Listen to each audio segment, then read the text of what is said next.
Nearly 2,700 years before the opening of the Dark Portal, the world of Azeroth was undergoing profound changes. In the wake of the Troll Wars, the humans of Azeroth began to expand their burgeoning kingdom, fueled by newfound unity and ambition. Along the rugged coastlines of what would become Gilneas, settlers constructed harbors of unmatched strength. It was from these harbors that daring sailors ventured southward into uncharted waters. Their voyages led to a discovery of a vast, resource-rich island, teeming with valuable metals and other natural treasures. This island was destined to become a cornerstone of human power and prosperity. Among these pioneers were the first Tide Sages, gifted seafarers who claimed a mystical bond with the ocean itself. And the settlers established a stronghold that would grow into the mighty maritime nation of Kul Tiras. Over time, these colonies flourished, their culture shaped by the sea and their unique relationship with the Tide Sages. However, the settlers of Kul Tiras were not alone. The island was already home to the Drust, a hardy and formidable race steeped in druidic traditions.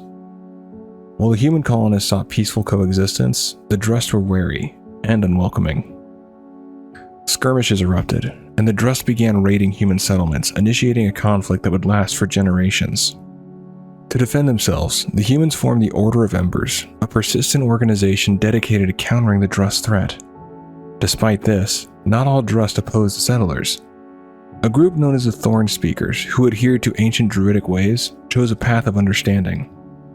Some among them even integrated into Kul'Tiran society, creating an uneasy but valuable alliance. The turning point came under the leadership of Colonel Aram Waycrest, a man of great vision and courage.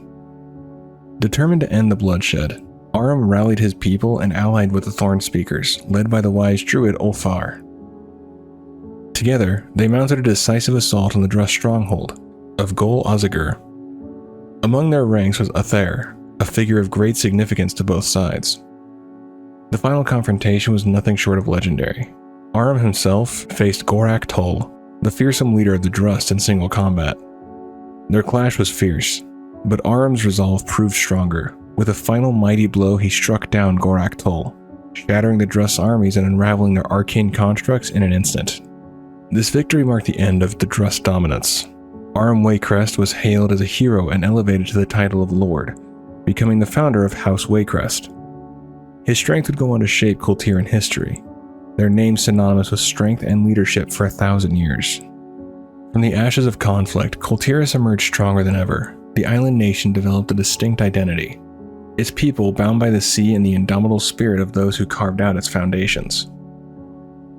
The legacy of Aram Waycrest and the Order of Embers became a cornerstone of Kul'Tiran pride, a testament to the resilience and determination of those who called the island home. 1,200 years before the Dark Portal, the once mighty kingdom of Azeroth had fractured. What had begun as small, interconnected trading outposts and cities evolved over generations into self-governing city-states, each more insular than the last. The bonds that had once united them dissolved into a patchwork of isolation and independence. Among these emerging powers, the maritime stronghold of Kul Tiras stood apart, thriving as a beacon of trade and seafaring prowess. While the lands of Azeroth grew divided, Kul Tiras flourished. The island nation embraced its identity as a maritime hub, its economy and culture built on the ebb and flow of the tides. Kul Tiras commanded the greatest navy in all of Azeroth's former territory, a fleet of merchant ships and war vessels that was the envy of the known world. Its daring captains ventured far and wide, charting the coasts of the eastern kingdoms and returning with exotic treasures, strange goods, and tales of uncharted lands. This wealth of knowledge and resources solidified Kul Tiras' dominance on the seas. Its thriving fishing and shipping industries outpaced even its northern neighbor Gilneas, which had long prided itself on maritime strength. Unable to rival the Kul'Tiran navy, Gilneas pivoted, redirecting its efforts toward land-based military power and expanding its trade-oriented enterprises. This strategic shift marked a divergence in the paths of the two proud nations, one ruled by the waves, the other rooted firmly on land. As the centuries passed, the human kingdoms grew more detached, their alliances weakened by time and distance. This disunity became starkly evident 75 years before the First War, during the tumultuous Null War. Facing the ferocious Null threat, King Barathan Rin of Stormwind dispatched envoys to the other human realms, including Lordaeron and Kul Tiras, imploring them for aid. Yet his pleas fell on deaf ears. The larger, wealthier kingdoms saw little reason to intervene in what they perceived as the struggles of a small, rural nation. Stormwind's self-sufficiency and its limited trade relationships with the other realms rendered it a low priority in the eyes of its potential allies. Each kingdom, content in its own prosperity, chose to remain uninvolved, leaving Stormwind to fend for itself. This growing isolation among the human nations foreshadowed the trials to come. While Kul Tiras continued to ride the waves of prosperity and Gilneas entrenched itself in its landward pursuits, the fragmented kingdoms of humanity left themselves vulnerable to the storms on the horizon. Unbeknownst to them, darker forces were gathering, and the fractured state of the human race would soon be tested in ways they could scarcely imagine. In the years leading up to the Second War, the island nation of Kul Tiras stood as a bastion of maritime power. Among the Council of Seven Nations, Kul Tiras held a position of great influence, thanks to its formidable navy and its indomitable leader, Lord Admiral Daelin Proudmoore. A trusted ally and lifelong friend to Anduin Lothar, Proudmoore was a man of conviction. When Stormwind fell to the Horde, he believed that vengeance was not only just but necessary. For Proudmoore, joining the alliance of Lordaeron was a moral imperative, a united front to eradicate the Horde and reclaim Stormwind for its displaced survivors. As the Second War unfolded, the Alliance's navy came under the command of the newly appointed Grand Admiral, with Proudmoore at the helm. Their first major confrontation of the Horde's fleet occurred near the island of Zuldair, a decisive moment before the infamous Battle of Hillsbrad Foothills. For Proudmoore, the encounter was almost too fortuitous. The crude, hastily constructed Orcish ships were no match for the precision and discipline of the Kul'Tiran fleet. The confrontation was like a wolf fighting an injured lamb, swift and merciless. Proudmoore's seasoned sailors and advanced warships made quick work of the Horde's fleet, outmaneuvering the inexperienced Orc captains with ease. The Alliance cannons roared, their volleys tearing through the ramshackle Horde vessels. Masts being splintered, hulls shattered, and the cries of Orcish crews were swallowed by the crashing waves. Those aboard the sunken transports had no hope of survival in the treacherous waters. Proudmoore's navy had not just bested the Horde, but annihilated their fleet in an awe-inspiring display of naval superiority. As the debris-strewn sea settled, Lord Admiral Proudmoore stood at the front of his flagship, surveying the devastation. It was then that a startling thought struck him. With his fleet's dominance over the seas, he could annihilate the entire Horde army before it even set foot on Alliance soil. The Second War could be brought to a swift and decisive end, not in the fields of battle, but upon the open waters. This realization only strengthened his resolve. Proudmoore's actions at Zuldair solidified Kul Tiras' role as the naval cornerstone of the Alliance of Lordaeron, and his leadership became a defining force in the war against the Horde. His name would echo in history as a master of the seas, the man who turned the tides of war into waves of triumph. The Horde fleet, battered and outmatched by the superior navy of Kul Tiras, seemed on the verge of annihilation. Yet, unknown to Lord Admiral Daelin Proudmoore, the Horde had a devastating ace up its sleeve. War Chief Orgrim Doomhammer, ever wary of the humans' dominance at sea, had prepared a grim contingency. He had asked the Dragonmaw clan to unleash the enslaved Red Dragonflight, creatures of myth and firebound fury, to protect the Horde's fleet across the Great Sea. Though the dragons had not yet been fully trained for battle, Necros Skullcrusher, keeper of the dreaded Demon Soul, wielded an unthinkable leverage. Alexstrasza, the Dragon Queen herself, held captive under the threat of torment. Reluctantly, 3 red dragons were dispatched to follow the Horde fleet, their wills shackled by the Orcs' cruel magic. These reluctant guardians trailed behind the ships, silent and ominous, until the moment came to strike. As Proudmoore's fleet descended upon the Horde ships, the dragons made their move. They swooped down on the unsuspecting Alliance ships, their crimson scales glinting in the sun before they unleashed torrents of fire upon the unsuspecting Alliance vessels. The sea was lit with flames as ships burned and crews scrambled for survival. Though only 3 in number, the dragons wreaked havoc on the unprepared Kul'Tiran navy. Their presence an overwhelming force that no cannon or clever maneuver could counter. Lord Admiral Proudmoore, despite his unmatched skill as a tactician, found himself outmatched. With no means to fight back against these winged terrors, he made the painful decision to call for a retreat. The once mighty Alliance fleet, scattered in a flame, withdrew from the battlefield, leaving the Horde ships to press onward toward Lordaeron. The defeat at sea marked a turning point for the Alliance forces, yet Proudmoore and the Kul'Tiran navy were far from broken, refusing to allow the Horde an unchecked advance. Kul'Tiran forces regrouped and established a defensive position along the northern borders of Khazad-dûm. There, they fought valiantly, holding the line against the Orcish tide and preventing the Horde from spilling into southern Lordaeron. Despite the setback, Proudmoore and his forces continued to embody the resilience of Kul Tiras, a nation forged by the waves, now standing firm against the fire. The sight of red dragons over the battlefield would haunt their memories, but it also fueled the resolve to adapt and prevail in the war to come. The seas might burn, but the spirit of Kul Tiras would endure.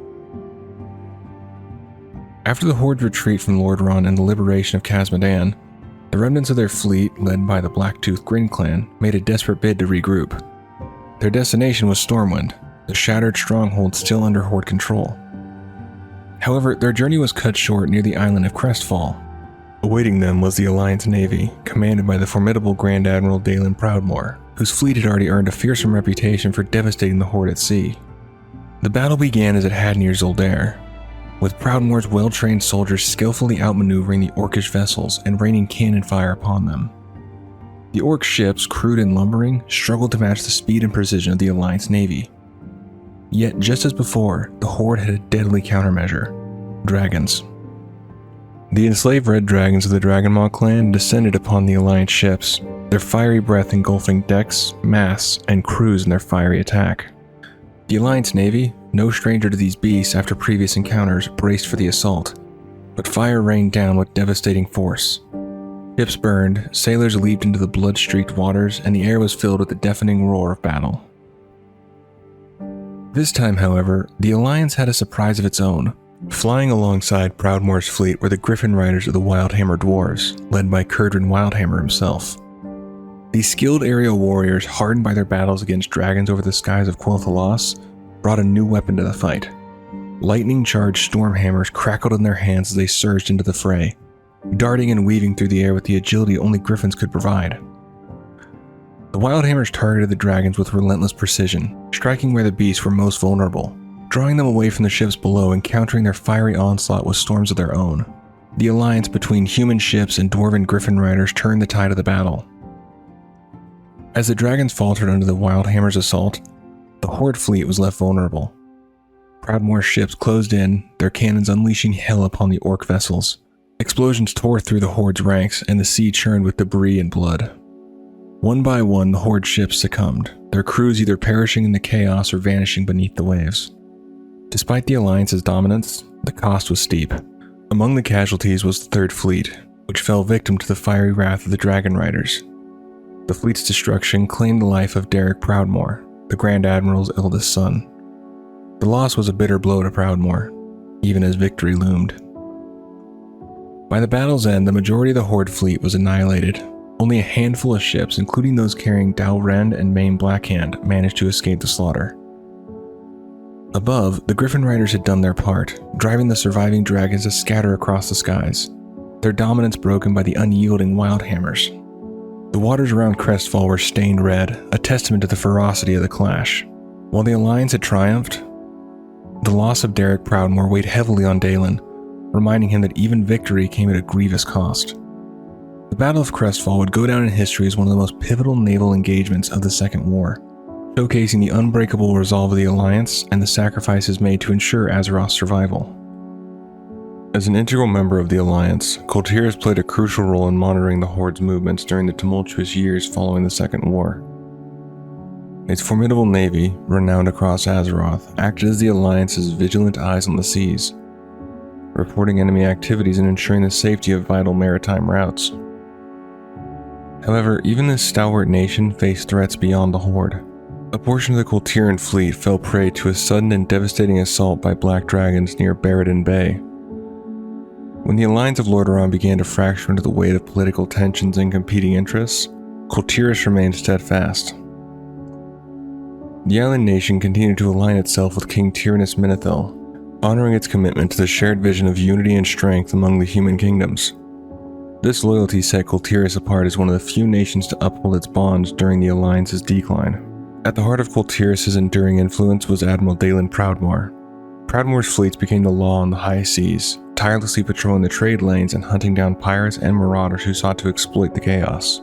His ships were a symbol of order in a world teetering on the edge of disarray, ensuring that commerce flowed and that the maritime lifeblood of Azeroth remained secure. The tides of fate swept heavily against the Kul Tiras Marines stationed on the Darkspear Islands. Their stronghold, built in defiance of the native trolls, was caught in a perfect storm of calamity. Thrall's new horde, sailing westward across the Great Sea to Kalimdor, clashed with the Marines in a fierce battle. As if this onslaught were not enough, the Naga Sea Witch, Zargira, and her Murloc minions launched their own devastating attack, reducing the Kul'Tiran presence to ruins. Meanwhile, far to the north, Lady Jaina Proudmoore, sorceress of Dalaran and beloved daughter of Lord Admiral Proudmoore, prepared for a bold journey. Convinced by the mysterious prophet that the salvation of humanity lay across the Great Sea, she worked tirelessly to gather as many refugees as possible. Her forces were a patchwork of nearly every alliance race, united by desperation and hope. Commandeering the mighty Kul Tiras fleet, Jaina led her followers westward, leaving her father unaware of her plans in her haste. Among her ranks were the stalwart Kul Tiras Elite Corps, seasoned warriors whose loyalty would prove invaluable on the treacherous journey to Kalimdor. Jaina's destination was the Oracle of Stone Talon Peak, a mysterious figure she hoped would guide her people. However, the Horde, led by Thrall, sought the Oracle for their own reasons. The two factions clashed repeatedly in the rugged Stone Talon Mountains, their histories of conflict stoking the flames of battle. Yet destiny had other plans. When Jaina and Thrall each reached the Oracle, they discovered it was the very prophet who had set them on their respective paths. His message was dire. The Burning Legion, a demonic force of immense power, was descending upon Azeroth.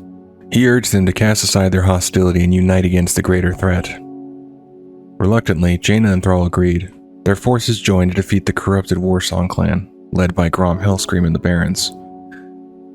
Together, they marched into Ashenvale Forest, battling demons, scourge minions, and the fiercely territorial Night Elf Sentinels.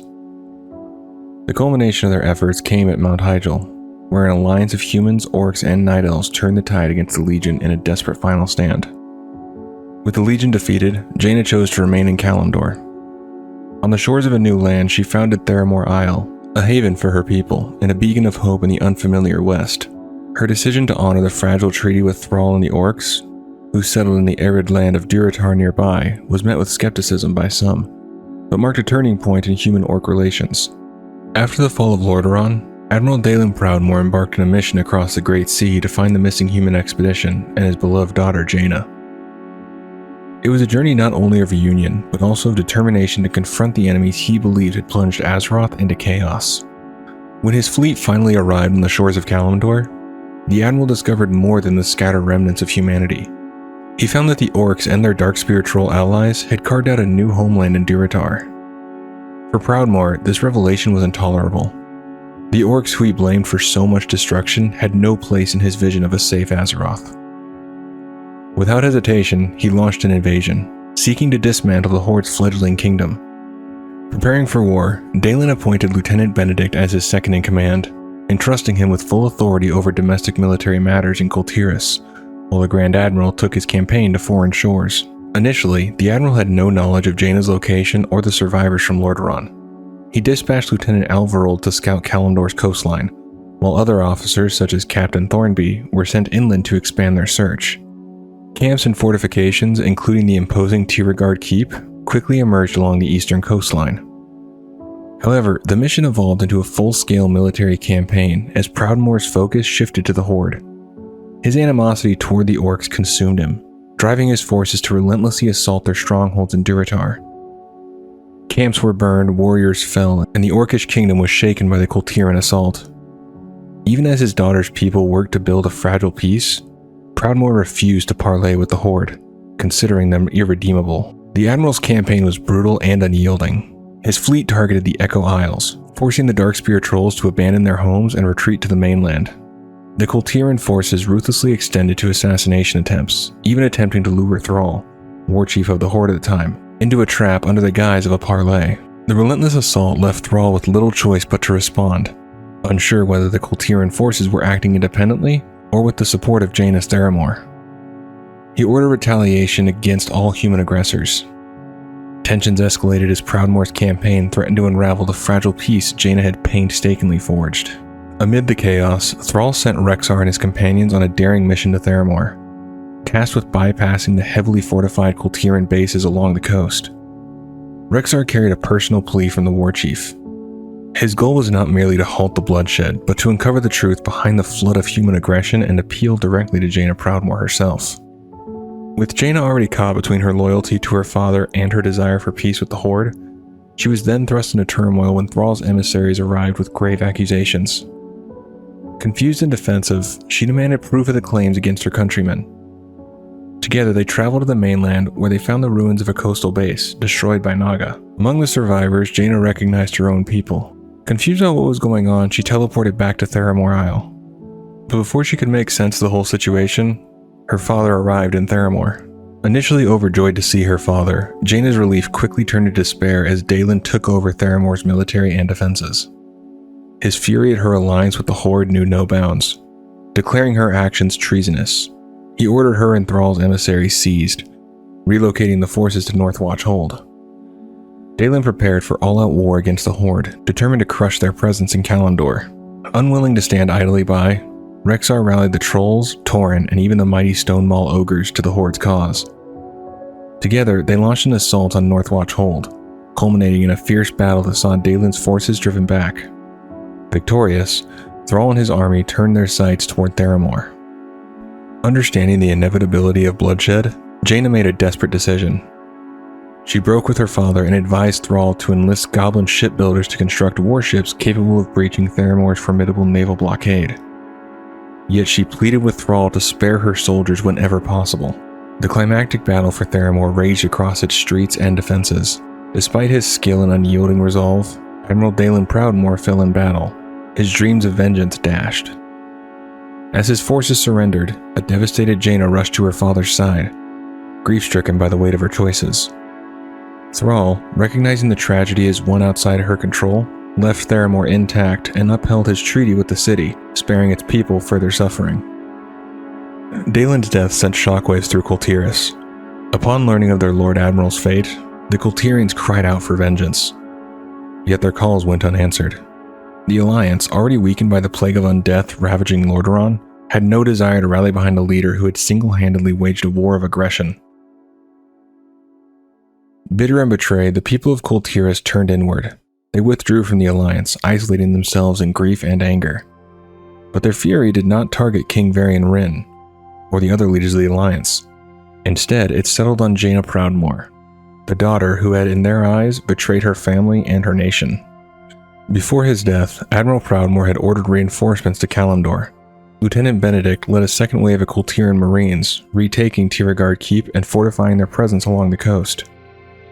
For years, the keep stood as a reminder of Proudmoore's campaign, a bastion against the Horde's efforts to expel them. However, the cataclysm eventually shattered its defenses, leaving the keep in ruins. By then, most of the survivors from Dalen's fleet had already returned to the Eastern Kingdoms, their mission undone. As for Lieutenant Alvarold's expedition, his fate remained a mystery. Some speculated he had perished, while others believed he was among those who returned home. His name faded into obscurity. A footnote in the tragic tale of Kul Tiras' campaign in Kalimdor. The events in Kalimdor left Kul Tiras scarred, its people hardened by loss and disillusionment. The once proud naval power turned its back on the world, nursing its hatred for Jaina Proudmoore, a daughter they saw as the architect of their Lord Admiral's demise. The Proudmoore legacy, once a symbol of strength and unity, became a bitter memory of betrayal and isolation. As the Horde solidified its alliance with the Zandalari Empire, the Alliance turned its gaze to Kul Tiras, a maritime powerhouse whose legendary navy could tip the balance of power. Yet Kul Tiras, once the pride of the seas, was no longer the unified bastion it had been in the days of Admiral Dalen Proudmoore. To earn its allegiance, the Alliance would first need to restore the fractured nation from within. Kul Tiras had fallen into a state of decline, its proud traditions eroded by time and turmoil. Crime and piracy ran rampant, corruption festered among its ruling houses, and a key fleet had vanished without a trace. The specter of the Drust haunted its borders, while the old gods twisted the minds of the once revered Tide Sages. These challenges were compounded by a brewing civil war and the Horde's recent incursions, including the raid on Brennadam and the invasion of Stormsong Valley. The once mighty nation stood on the brink of collapse. The Alliance began its efforts by mending the estranged Proudmoore family, whose rift mirrored the divisions within Kul Tiras itself. Adventurers and heroes from the Alliance delved into the nation's darkest corners, confronting pirates, cultists, and Drust invaders to stabilize its territories. Through their efforts, the Proudmoores reconciled and Lady Jaina Proudmoore reclaimed her place among her people. Yet the greatest threat came from within. Lady Ashvane, a trusted figure in Kul Tiras' high society, secretly plotted to overthrow Jaina's mother Catherine and seize control over the kingdom. Her coup nearly succeeded, but Alliance champions uncovered her treachery and thwarted her ambitions. With Ashvane's schemes unraveled and the missing fleet recovered, faith in Proudmoore leadership was restored. In recognition of her accomplishments, Jaina was named Lord Admiral, a title once held by her father. With Jaina at its helm, Kul Tiras reclaimed its place as a unified and powerful nation. The Alliance's trust, hard-won through perseverance and sacrifice, was repaid as the Kul'Tirans rallied against their old foes.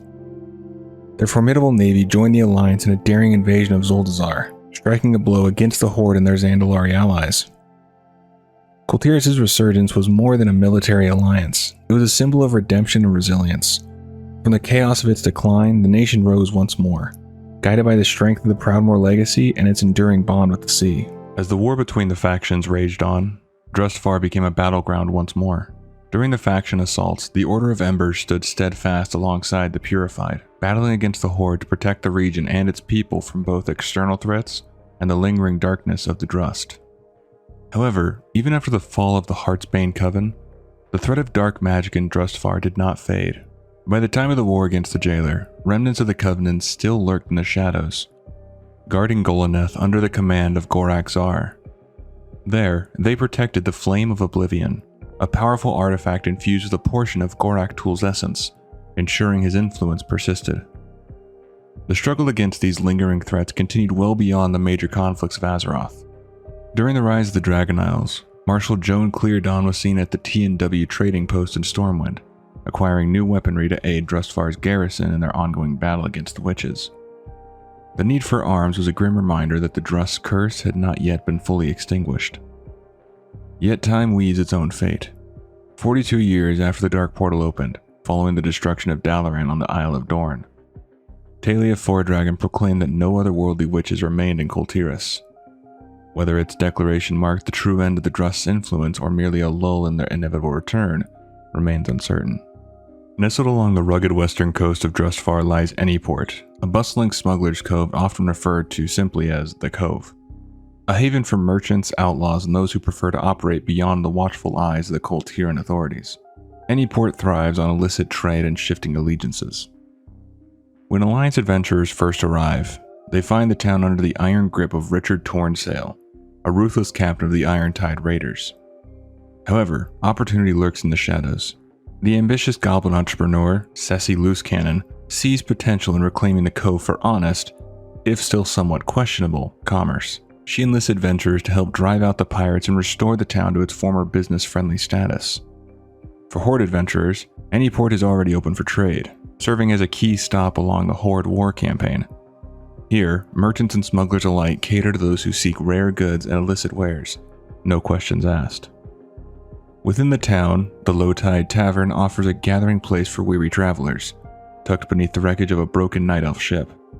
For those seeking stronger drinks and looser lips, the infamous Drunk Tank floats just north of Anyport, its rickety platform promising both revelry and potential peril.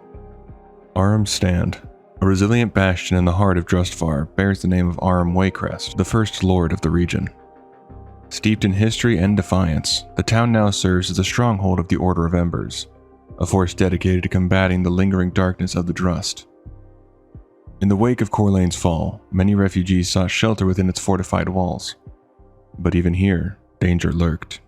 The Heartsbane Coven, ever insidious, managed to infiltrate Aram's Stand under the leadership of the cunning Sister Littlefield, weaving their dark influence from within. As the war gripped Drustvar, Aram's Stand became a critical point of defense. During the faction assaults, a contingent of devoted Alliance warriors, humans, Draenei, dwarves, and Lightforged Draenei, rallied under the banner of the Purified. Empowered by the light, they stood unwavering against the Horde, ensuring that the town remained a beacon of resistance amidst the encroaching darkness. In the aftermath of Thomas Zelling's transformation into Forsaken, his wife Julia Zelling sought refuge in Arm's Stand alongside their children, Hannah and Matthew. When Thomas questioned Rexxar about how they could afford such sanctuary, the Beastmaster revealed that Lillian Voss had personally ensured their well-being, providing for them in their time of need. Now I wanted to go into more detail about Thomas Zelling, as he isn't a character I knew anything about. By the time of the Fourth War, Thomas Zelling was a devoted Tide Sage, a husband to Julia, and a father to 2 children, Hannah and Matthew. However, his life was overshadowed by a terminal illness, and rather than let his family witness his slow decline, he chose to leave them behind. In his solitude, he was approached by Rexxar and Lillian Voss, who sought his knowledge. In return, Zelling questioned Voss about undeath, specifically whether resurrection as a Forsaken would rid him of his affliction. Desperate for a cure, he turned to forbidden void magic, attempting to heal himself with the Book of Forbidden Magics. However, his efforts were thwarted when the tome was confiscated by Commander Augustine. Still seeking answers, he delved deeper, questioning whether undeath would strip away the disease. Citing the case of Captain Amalia Stone and wondering whether she had lost her mind upon being raised. When the Horde sought his assistance in recovering the body of Marshal Valentine, Zelling saw his opportunity. He struck a deal. In exchange for his resurrection, he would serve the Forsaken, provided his family was protected. Lillian Voss agreed, and upon his death, the Valkyr Kira raised him into undeath. Overcome with joy, he rushed to reunite with his wife and children, believing they would welcome his return. Instead, they recoiled in horror, unable to recognize him. His children screamed in terror, and in his anguish, he lashed out, further frightening them. As his family fled, Zelling was left behind to fully embrace his new existence among the Forsaken, ensuring Voss would keep her word in safeguarding them. Despite his transformation and his past experiments with void magic, Zelling remained firm in his beliefs. He viewed the Tide Sages who had aligned themselves with N'Zoth and Queen Azshara as lost, having forsaken their sacred path to serve forces they could not comprehend, bringing harm to Kul Tiras and dishonor to their order. In service to the Horde, Zelling proved invaluable. He led them to the wreck of the Kul'Tiran Third Fleet, where they recovered the bodies of Marshal M. Valentine and Derek Proudmoore. Later, when the Alliance infiltrated the Banshee's Whale, he used Tide Sage abilities to summon water barriers, shielding Tattersail and the crew. His mastery of water magic extended beyond defense. He later aided the Horde in retrieving the Abyssal Scepter. Zelling continued to fight for his new faction, joining Rexxar in an assault on the Norrington estate to claim Azeroth after the Alliance had defeated the treacherous Ashvane Company. Following the battle, he inquired about his family's well-being. Rexxar informed him that Julia had bought a home in Arm's Stand and that his children were well cared for. Grateful, Zelling expressed his appreciation to both Rexxar and Lillian Voss. Yet Rexxar cautioned him. Kul Tiras was no longer a place he could call home, and he had to be careful. As time passed, Zelling found himself at odds with Sylvanas Windrunner's cruelty. He was appalled by the forced undeath and conditioning of Derek Proudmoore and secretly aided Bane Bloodhoof in smuggling the young Proudmoore back to his sister Jaina. But Sylvanas soon uncovered the betrayal. To make an example of him, she ordered his public execution before the gathered Horde leadership, a grim warning that disloyalty would not be tolerated.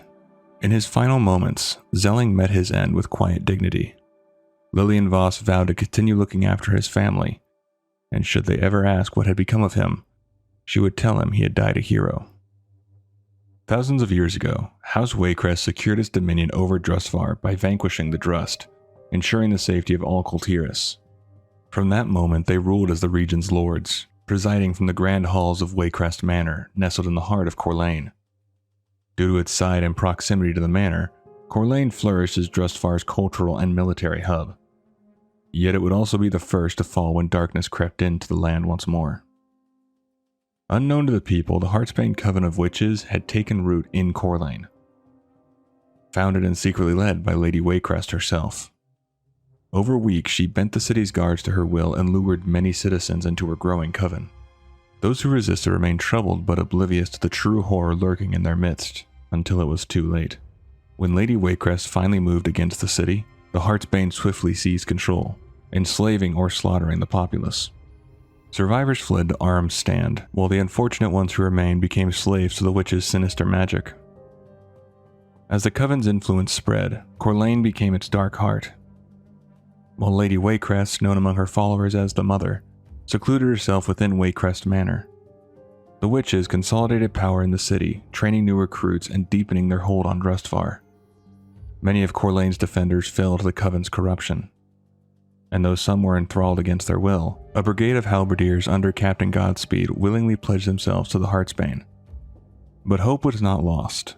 The newly reformed Order of Embers, led by Lady Lucille Waycrest, arrived at Corlane's outskirts, determined to reclaim the city and end Lady Waycrest's reign.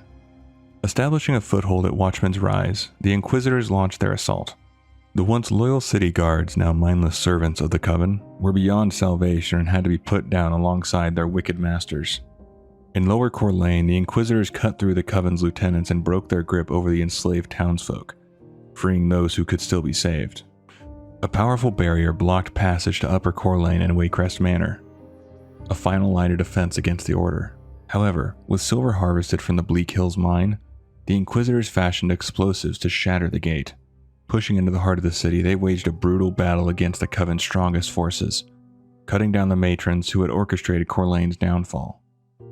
Their path clear, the Inquisitors stormed Waycrest Manor, where Lucille confronted her mother. That's far enough. Mother? Is that you? I'm so glad you could join us, my dear. Your father has missed you so. What have you done to him? Be appreciative, girl. Not only is your father alive and well, but he will soon be Lord of all Kul Tiras. Come join us, child. Keep away from her, you heartless witch! Why, Marshal, that's no way to talk to a lady. I shall teach you some manners.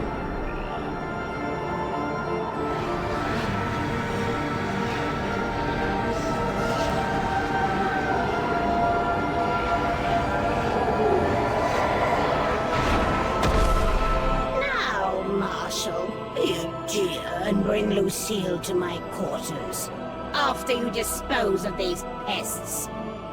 Come, Arthur! As you wish, Mother.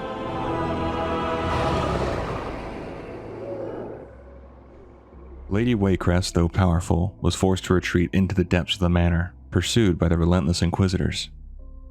In the darkness of the estate's cellar, they finally struck her down, delivering a decisive blow that shattered the Coven's grip over Drustvar. By the time of Emirdrasil's blooming, Corlane had been reclaimed.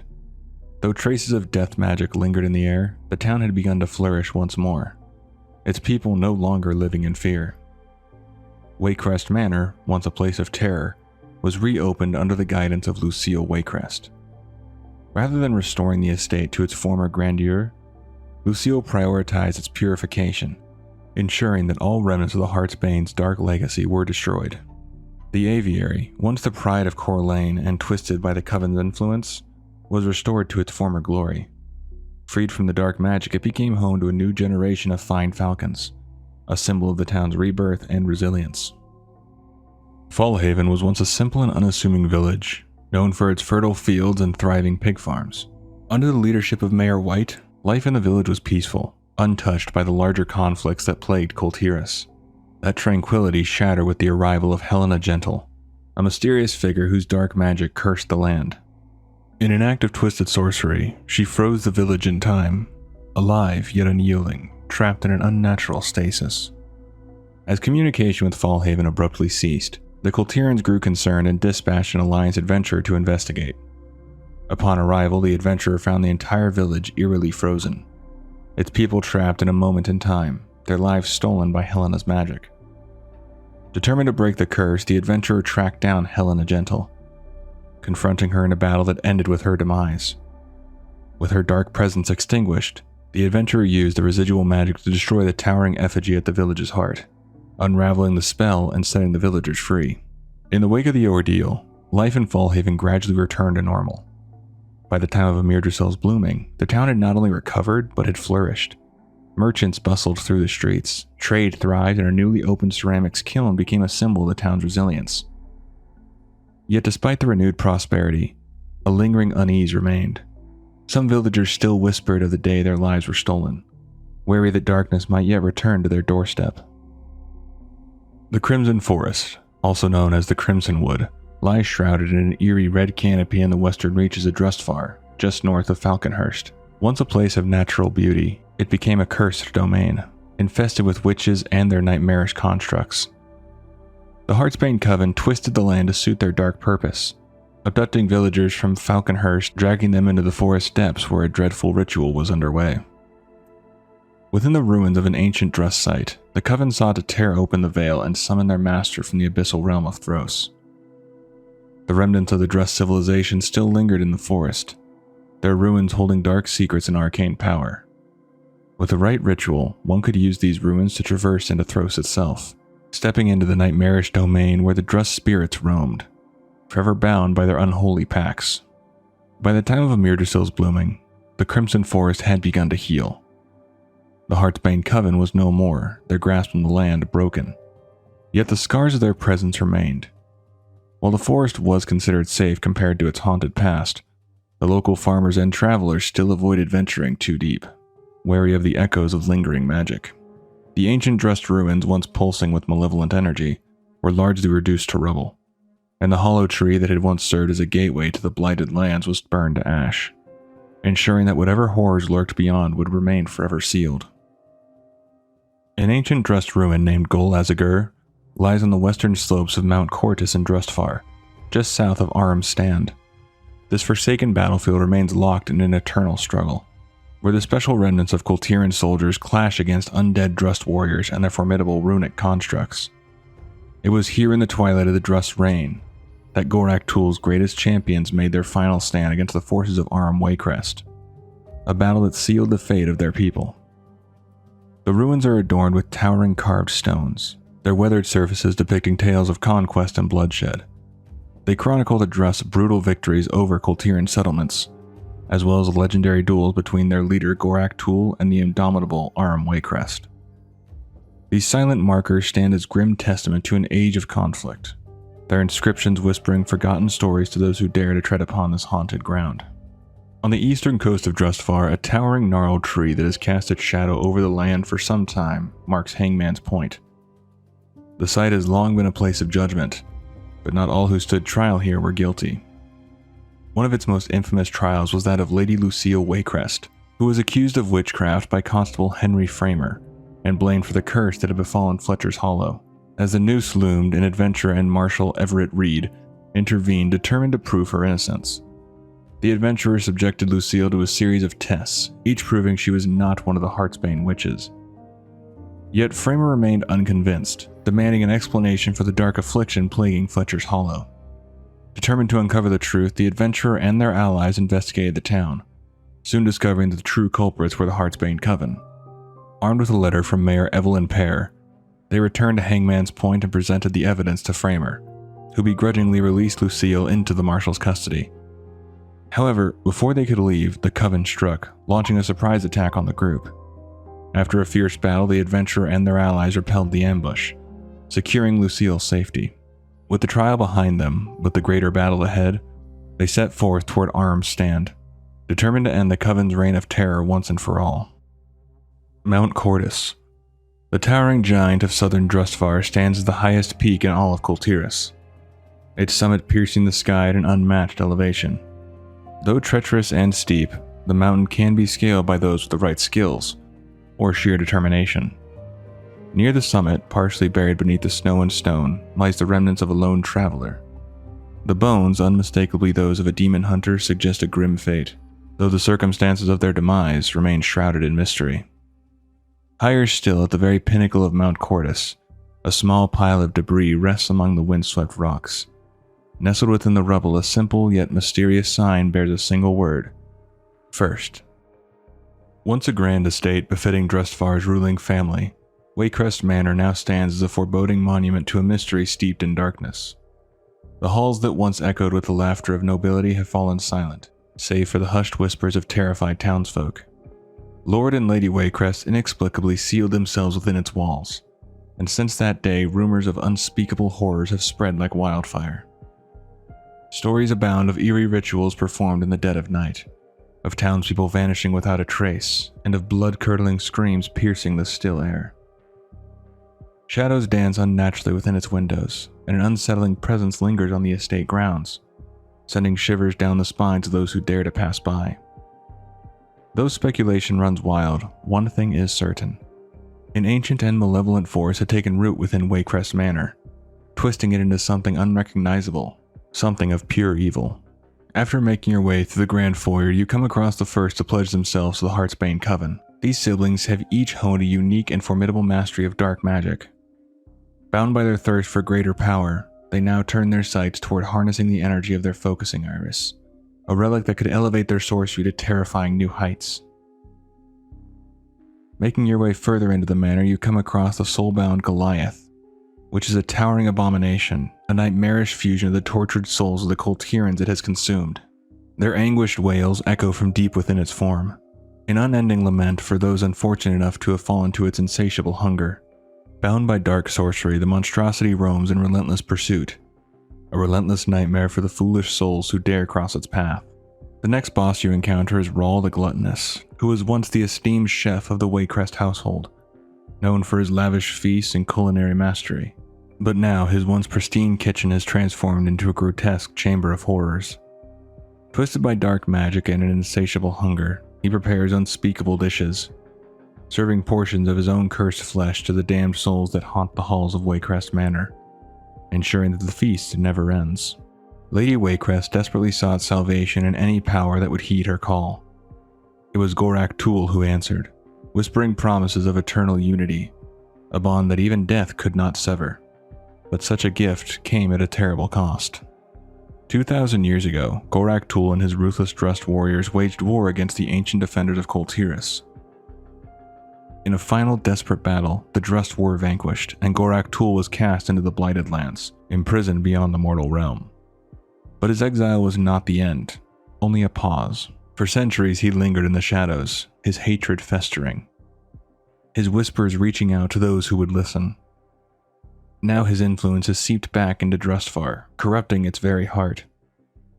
With the ruling seat compromised and his devoted followers working tirelessly to break his chains, Gorak Tul stands on the precipice of resurrection, ready to unleash his wrath upon the land once more. Stormsong Valley, a land steeped in maritime devotion, thrives under the rule of House Stormsong. Here, the sea is not just a way of life, it's a sacred force, worshipped with unwavering religious fervor. Central to this devotion are the Tide Sages, a powerful sect that blesses each vessel before it sets sail. It was the father of the current Lord Stormsong who first led these spiritual navigators to the valley, cementing their role in Kul Tiras' naval supremacy.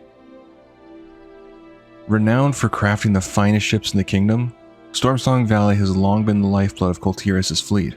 Every inhabitant contributes to this noble endeavor, their efforts ensuring the dominance of the Kul'Tiran navy. Yet, a shadow has fallen over the valley. Ship production has mysteriously halted.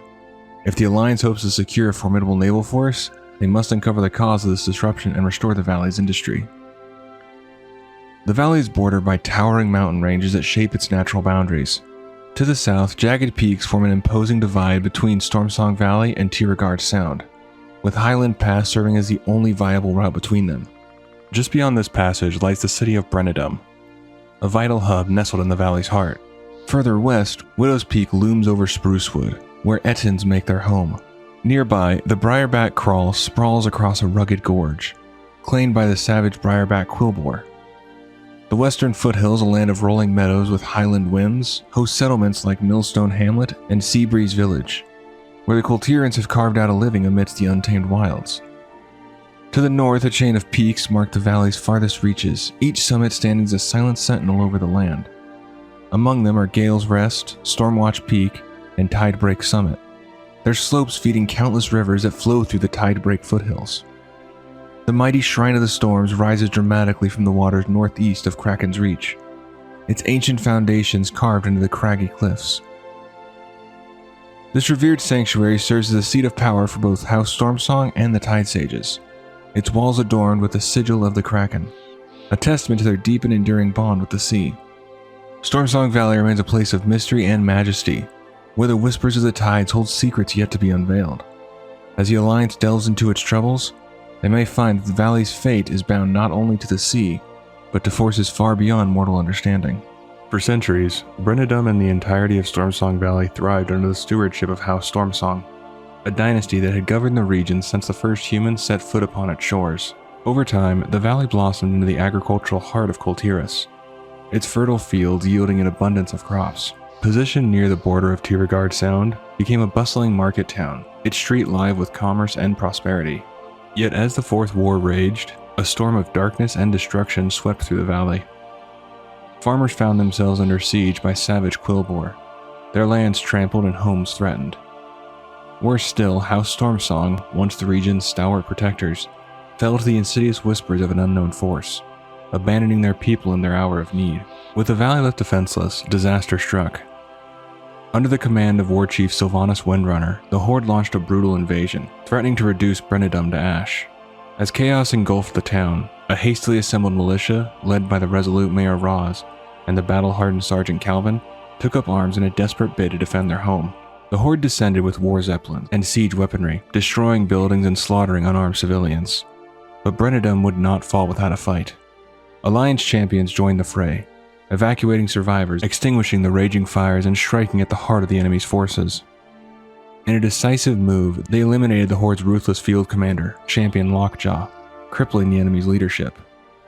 The tide of the battle shifted when the Alliance warriors seized an Azerite war machine from their foes, turning the Horde's own destructive power against them. With this newfound weapon, they obliterated reinforcements pouring in from Warfang Hold, driving the invaders back and securing Brennedum's survival. Though scarred by war, the town endured, a testament to the resilience of its people and the courage of those who stood against the tide of darkness. At the same time, Brennedum became a refuge for Brother Pike, one of the few remaining Tide Sages who had not fallen to Lord Stormsong's corruption.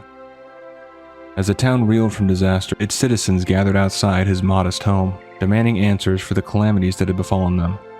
Pike, alongside heroes of the Alliance, set out from Brennedum in search of the truth, determined to uncover the forces behind the valley's turmoil. As these events unfolded, a new militia emerged from the chaos, comprised of local volunteers and uncorrupted Tide Sages. This faction became known as the Storm's Wake, dedicated to shielding the people of Stormsong Valley from the horrors that plagued them. They established Brennedum as their central stronghold.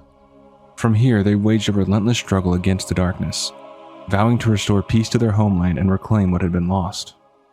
The Deadwash was once an unassuming settlement nestled between the Drowned Lands and the briny flats in western Stormsong Valley, and it's become a town gripped by ambition and peril.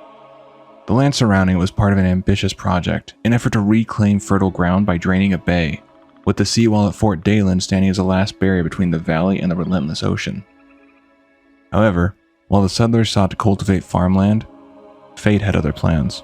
As the water receded, the skeletal remains of a long-forgotten shipwreck from the Second War emerged from the mud. Within its shattered hull, glimmers of long-buried treasure ignited the imagination of all who laid eyes upon it.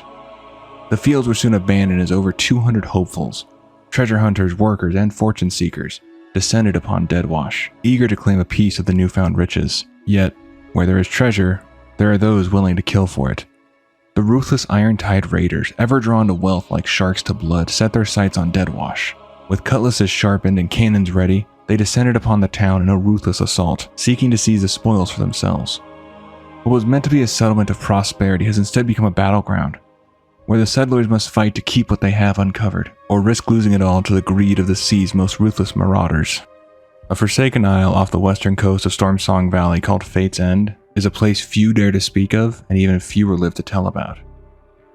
Jagged Drust ruins stand like silent sentinels along its southern shore, their ruined pillars whispering of ancient and forgotten magics. To the north, shattered shipwrecks litter the coastline, grim reminders of those who strayed too close. The air above crackles with restless thunder, and the seas that surround it churn with an unnatural fury. Only the Tide Sages can navigate these treacherous waters unscathed, for Fate's End is no ordinary island. It is a threshold to something far more sinister. Once, the Kul'Tirans attempted to tame the island, seeking to carve out a settlement amid its eerie landscape. Yet each time, the mist swallowed them whole, entire colonies vanishing overnight, their inhabitants never seen again. With no explanation for these disappearances, Fate's End was abandoned to its own dark devices. Now, it serves a far grimmer purpose, a place of exile for Kul Tiras' most dangerous criminals. Yet, exile here is a sentence worse than death, for none who are cast upon its shores ever return. The island's dark secret lies in its connection to Thros, the Blighted Lands, a realm of corruption and decay that festers within the Emerald Dream, twisted by the unnatural meeting of void and death. This accursed place has long been the domain of the Drust and their king Gorak Tul, ever since their ancient war against the human sailors of Kul Tiras. Strange fiends prowl its decayed landscapes, twisted reflections of life, feeding on the despair of those unfortunate enough to be trapped there. The gateway to Thros is the great tree Gul'Anath, a gnarled and towering sentinel standing at the crossroads between the walking world and the nightmare beyond. However, Fate's End itself serves as a secondary passage, a Terran reality where those exiled to the island are dragged beyond the veil. Some say dark rituals can open the way as well, drawing those who tamper with forbidden magics into the clutches of Thros. Regardless of the method, one truth remains. Those who enter the Blighted Lands are never meant to return. Whatever awaits within is beyond mortal comprehension, a fate more terrifying than the depths of the sea itself. A rugged and windswept corridor through the mountains named Highland Pass serves as the only land route into Stormsong Valley. Every merchant traveling to bustling towns like Brennida must pass through its winding path, making it a lifeline for trade and commerce. However, during the tumultuous Kul'Tiran civil war, this vital artery was severed by Lord Stormsong himself, who ordered the road blocked in a bid to isolate the valley from the rest of Kul Tiras. The consequences were swift and severe. Unaware of the blockade, Paralysis watched its once thriving trade dwindle, its merchants left stranded without goods or news from the valley. With commerce stifled and tensions rising, the situation threatened to spiral into chaos. It was only through the intervention of Talia Fordragon and a determined alliance adventurer that the blockade was finally dismantled.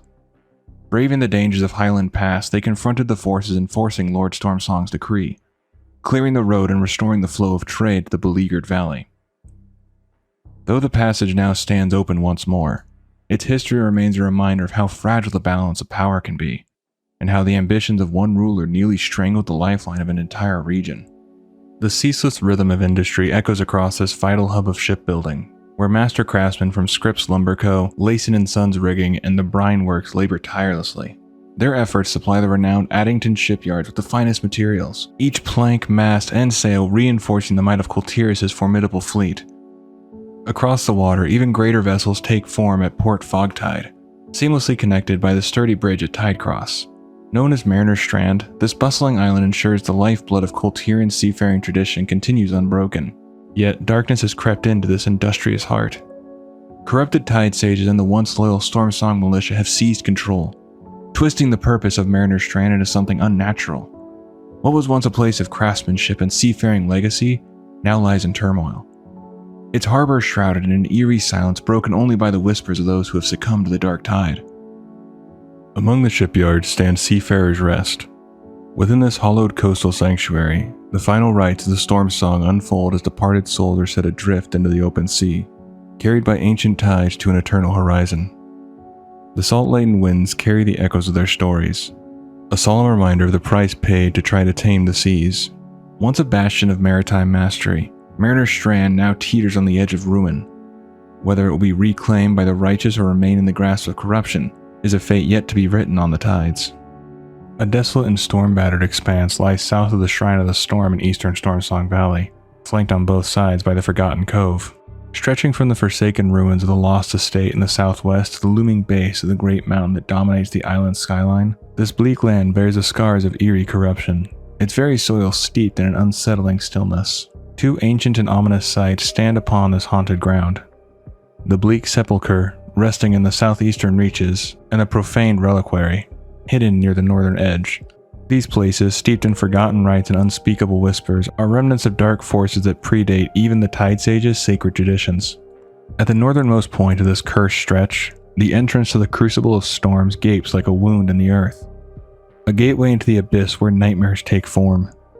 Here, amidst the fractured landscape known as the Precipice of Oblivion, The mysterious and terrifying warbringer Yanaz emerges, a harbinger of destruction whose presence twists reality itself. The winds howl with warnings to those who dare set foot upon these shattered grounds, for the echoes of ancient horrors still linger, waiting for the moment to reclaim what was once theirs. A quiet fishing settlement nestled in the western reaches of Stormsong Valley named Seabreeze Village lies just south of the imposing Fort Dalen. Once a peaceful haven for Kul'Tiran fishermen, its shores now churn with conflict. The Zethgir Naga, accompanied by raging water elementals, have laid siege to the village, capturing its anglers and sowing chaos along the coast. The tides that once provided for the villagers have now turned against them, twisted by the dark ambitions of the Naga. Amid the turbulence of the Fourth War, Seabreeze Village became an unexpected refuge for World Proudmoore upon his return to Kul Tiras. Here, he found solace in the company of Kalia Menethil, forging a deep bond with a woman who, like him, had been shaped by death and rebirth. His time in the village also allowed him to reconnect with his younger sister, Jaina Proudmoore, renewing the familial ties long strained by war and tragedy. Yet despite reclaiming his place among the Proudmoores in heart and name, Derek's path led him once more away from his homeland.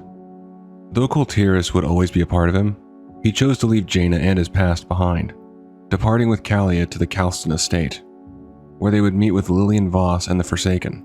His journey was no longer one of reclaiming the past, but forging a new future, one where the meaning of family and identity extended beyond bloodlines and into the realm of the unknown. 2,500 years before the Dark Portal, the ancestors of House Stormsong played a pivotal role in leading the early founders of Kul Tiras to its shores. Originating from Gilneas, these seafarers sought something greater than the lives they had left behind.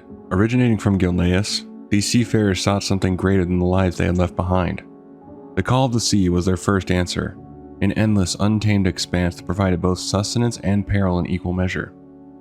Many accepted this new way of life, yet some still longed for something beyond the horizon, an existence greater than mere survival. It was during this search that the head of House Stormsong first heard the voice, a whisper from the depths that would come to be known as the Tide Mother. The voice spoke of power, of communion with the elements, and of a destiny intertwined with the sea itself. Under her guidance, the Stormsongs learned to command the tides, to summon the wind to their sails, to calm the ocean's fury, and to fill their nets with the ocean's bounty. The Tide Mother's whispers eventually led them to an archipelago untouched by their kind. Here, beneath storm-laden skies, they found their promised land, what would one day be known as Kul Tiras. House Stormsong and the first of the Tide Sages took it upon themselves to guide others to these new shores, shepherding their people across the sea and securing a future in this newfound homeland. The northernmost region of the land became theirs, named Stormsong Valley in honor of the leader who had carried them through their trials of their journey. At last, they had found the home they had been searching for. But peace was not so easily won. The archipelago was not uninhabited, and the settlers found themselves locked in a brutal war against the Drust, an ancient and fearsome race who claimed these lands as their own. House Stormsong stood among the many who fought in the bloodied conflict, a war that would ultimately see humanity rise as the rulers of Kul Tiras. Their bond with the sea had led them to their new home, but steel and sacrifice would ensure that they keep it. The Path of Storms, an ethereal bridge woven from the very essence of the sea, stands as the sole passage to the revered Shrine of the Storm in Stormsong Valley. Suspended above the treacherous waters that guard the shrine, this shimmering path can only be summoned and maintained by the most seasoned tide guards, wielders of the legendary Rod of Tides. Every tide sage, before they can call upon the sacred blessings of the storm, must walk this ceremonial path, a journey both physical and spiritual. The roaring winds and crashing waves serves as a test of devotion, ensuring that only the truly faithful reach the shrine's towering spires. Those who traverse the Path of Storms do so with reverence, knowing that beyond its mist-shrouded expanse lies the heart of their order's power, where the tides themselves whisper secrets of the deep. The Shrine of the Storm stands as both the spiritual heart of the Tide Sages and the seat of power for House Stormsong. Within its sacred halls, powerful blessings are woven into the very hulls of the Kul'Tiran fleet, ensuring their unmatched dominance in naval warfare. For generations, the Tide Sages have acted as stewards of the shrine, channeling the sea's raw fury into divine protection for their people. Yet, an encroaching darkness now taints these hallowed grounds. A sinister force has taken root within the shrine, threatening to wrest control of the Kul'Tiran fleet and turn it against those it once served. Whispers of corruption ripple through the storm-racked halls, twisting the Tide Sage's once pure rituals into something unnatural and malevolent. Beyond the shrine, at the ominous precipice of oblivion, lies a place where time itself seems to unravel. Here, Storm's End and the Shrine of Shadow stand as grim monuments to an ancient power that predates even the Tide Sage's traditions. According to Xalatath, this cursed place has borne countless names across the ages, each one carrying echoes of forgotten horrors. The winds howl with the voices of the past, warning all who dare tread its shattered ground that some power should remain undisturbed. Beneath the swirling ocean currents lie countless ancient powers lost to mortal memory. Yet in the heart of these treacherous waters, Lord Stormsong, a true master of the deep, calls upon a legendary sea beast to stand as guardian of the hallowed shrine named Aquasir. Beneath Lord Stormsong's authority stands the Tide Sage Council, guiding pillars of the Tide Sage Order. Within this trio, Wavespeaker Reed, Brother Ironhull, and Gale Caller Faye, each member safeguards a distinct facet of their sacred tradition. Reed himself was renowned for teaching the oldest form of oceanic magic, ushering young initiates into an ancient communion with the sea. In the end, however, his path veered into the void, like so many others, leading the storm wakes to strike him down.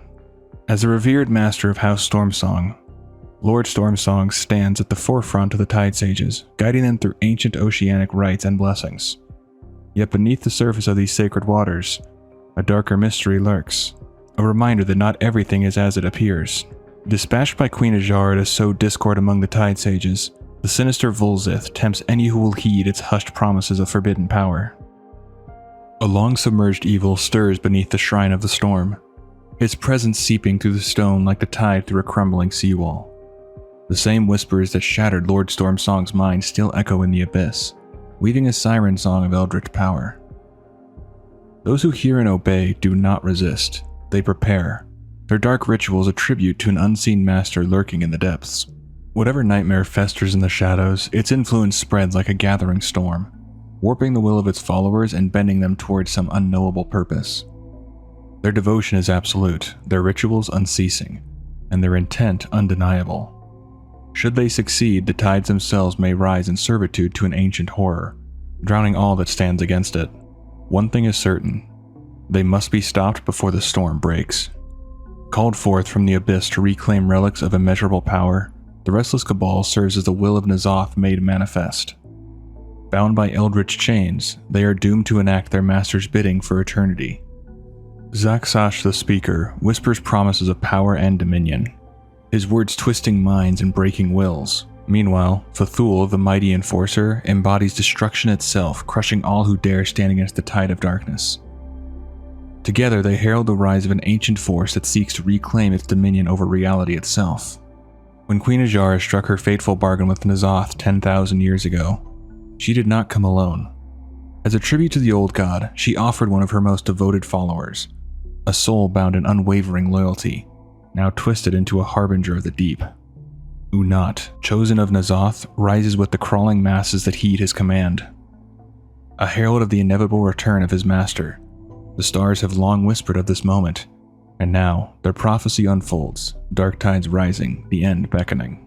As the ancestral homeland of the Proudmoore family, this region stands the heart of Kul Tiras. Known as Tiragarde Sound, it overflows with natural beauty, towering mountains and dense forests teeming with wildlife in both its northern and southern reaches, and an expansive coastline to the south, west, and east that yields a bountiful harvest from the sea.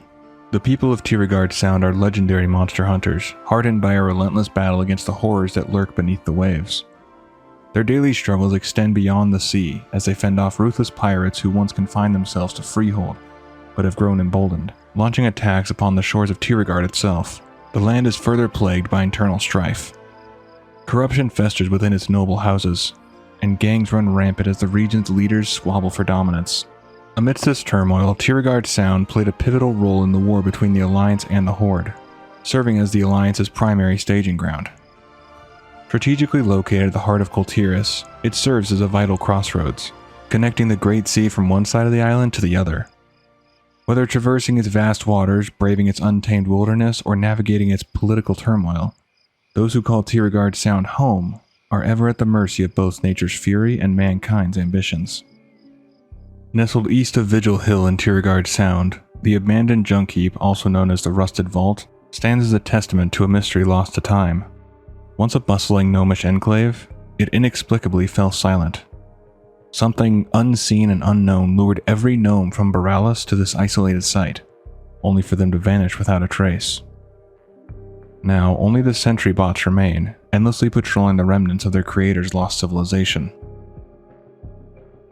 As the Kul'Tiran civil war ignited across the land, the Alderson lumberyard found itself under siege, not by soldiers, but by an unnatural force lurking within the very woods it sought to harvest. Wicker constructs, twisted beings shaped from the trees themselves, rose in defiance, turning the once thriving operation into a battleground. Lumberjacks fought desperately to defend their livelihood, only to be beset from another front. Giant spiders and prowling ashclaw bears encroaching from the shadowed depths of Fernwood Ridge. Amidst the chaos, work at the lumberyard ground to a halt. Fear spread among the workers, but their cries for help fell on deaf ears. Maynard Alderson, ever dismissive, refused to acknowledge the growing threat. Locked away in his office, he scoffed at the reports, waving them off as mere excuses for laziness. As his men battled for their lives beyond his walls, he remained in willful ignorance, unwilling to face the reality that his dominion over the forest had been violently challenged. It was only with the aid of a champion of the Alliance, recruited by Maynard's son, Benjamin, that the crisis began to be addressed. With the hero's help, the numbers of the wicker constructs were thinned, and the yard's workers were protected long enough to resume their efforts. Only then did Maynard finally accept the gravity of the situation. However, it was Benjamin who took it upon himself to investigate further, venturing alone into Fernwood Ridge in search of answers. At the same time, a Thornspeaker druid named Lyssa Treewarden emerged from the depths of the forest, seeking aid in restoring the balance of the woods. While she was not responsible for the attacks on the lumberyard, she was deeply concerned by the devastation caused by Alderson's operations. Aligning with the same Alliance champion, Lyssa set out to mend the damage inflicted upon the land. As the hero and Benjamin pressed deeper into Fernwood Ridge, they uncovered the true source of the chaos, the mysterious Witch of the Woods. Freeing trapped workers and cutting down enthralled beasts, they gathered enough clues to piece together the identity of their adversary. When Benjamin returned with this revelation, Maynard himself took up arms and ventured to Evergreen Grove alongside the Alliance hero to confront the spellcaster. There, under the canopy of the ancient trees, the witch revealed herself to be none other than Maynard's own wife, Petula. Consumed by her desire to end her husband's exploitation of both workers and land, Petula had harnessed dark magic to strike back at the industry she despised. Refusing to stand down, she unleashed her fury in a final, desperate battle. In the end, Maynard and the champion emerged victorious, cutting down the Witch of the Woods and ending the immediate threat to the lumberyard. Yet even with Petula's death, the haunting presence of her magic continued to linger in the surrounding forest, a lasting reminder of her wrath. Years later, the Alderson lumberyard would once again find itself at the heart of a grand undertaking. Master shipwright Dorian Atwater selected its timber for the construction of a new flagship commissioned for the High King of the Alliance, Anduin Wrynn. Atwater, accompanied by an Alliance champion and a crew of workers, ventured to the yard to secure the finest logs for the task. However, as they began their work, they discovered that the timber itself was still cursed, tainted by the remnants of Petula's sorcery. Before it could be shaped into the High King's vessel, the haunted wood would have to be purified, ensuring that the legacy of the Witch of the Woods did not find its way into the heart of the Alliance's fleet. Perched along the western shores of Tiragarde Sound, Angle Point Wharf is a thriving fishing village teetering on the edge of crisis. A mysterious and debilitating sickness has spread throughout its streets, the result of tainted shipments that have seeped into the town's lifeblood.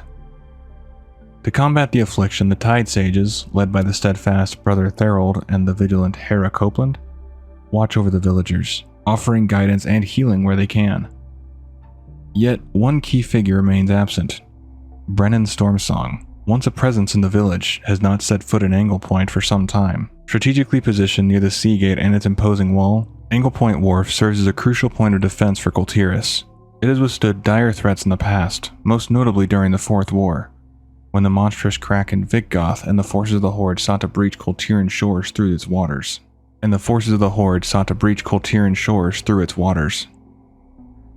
those darkest moments, it was the Outriggers, seasoned hunters of the sea, who stood firm, repelling both invaders and ensuring the village's survival.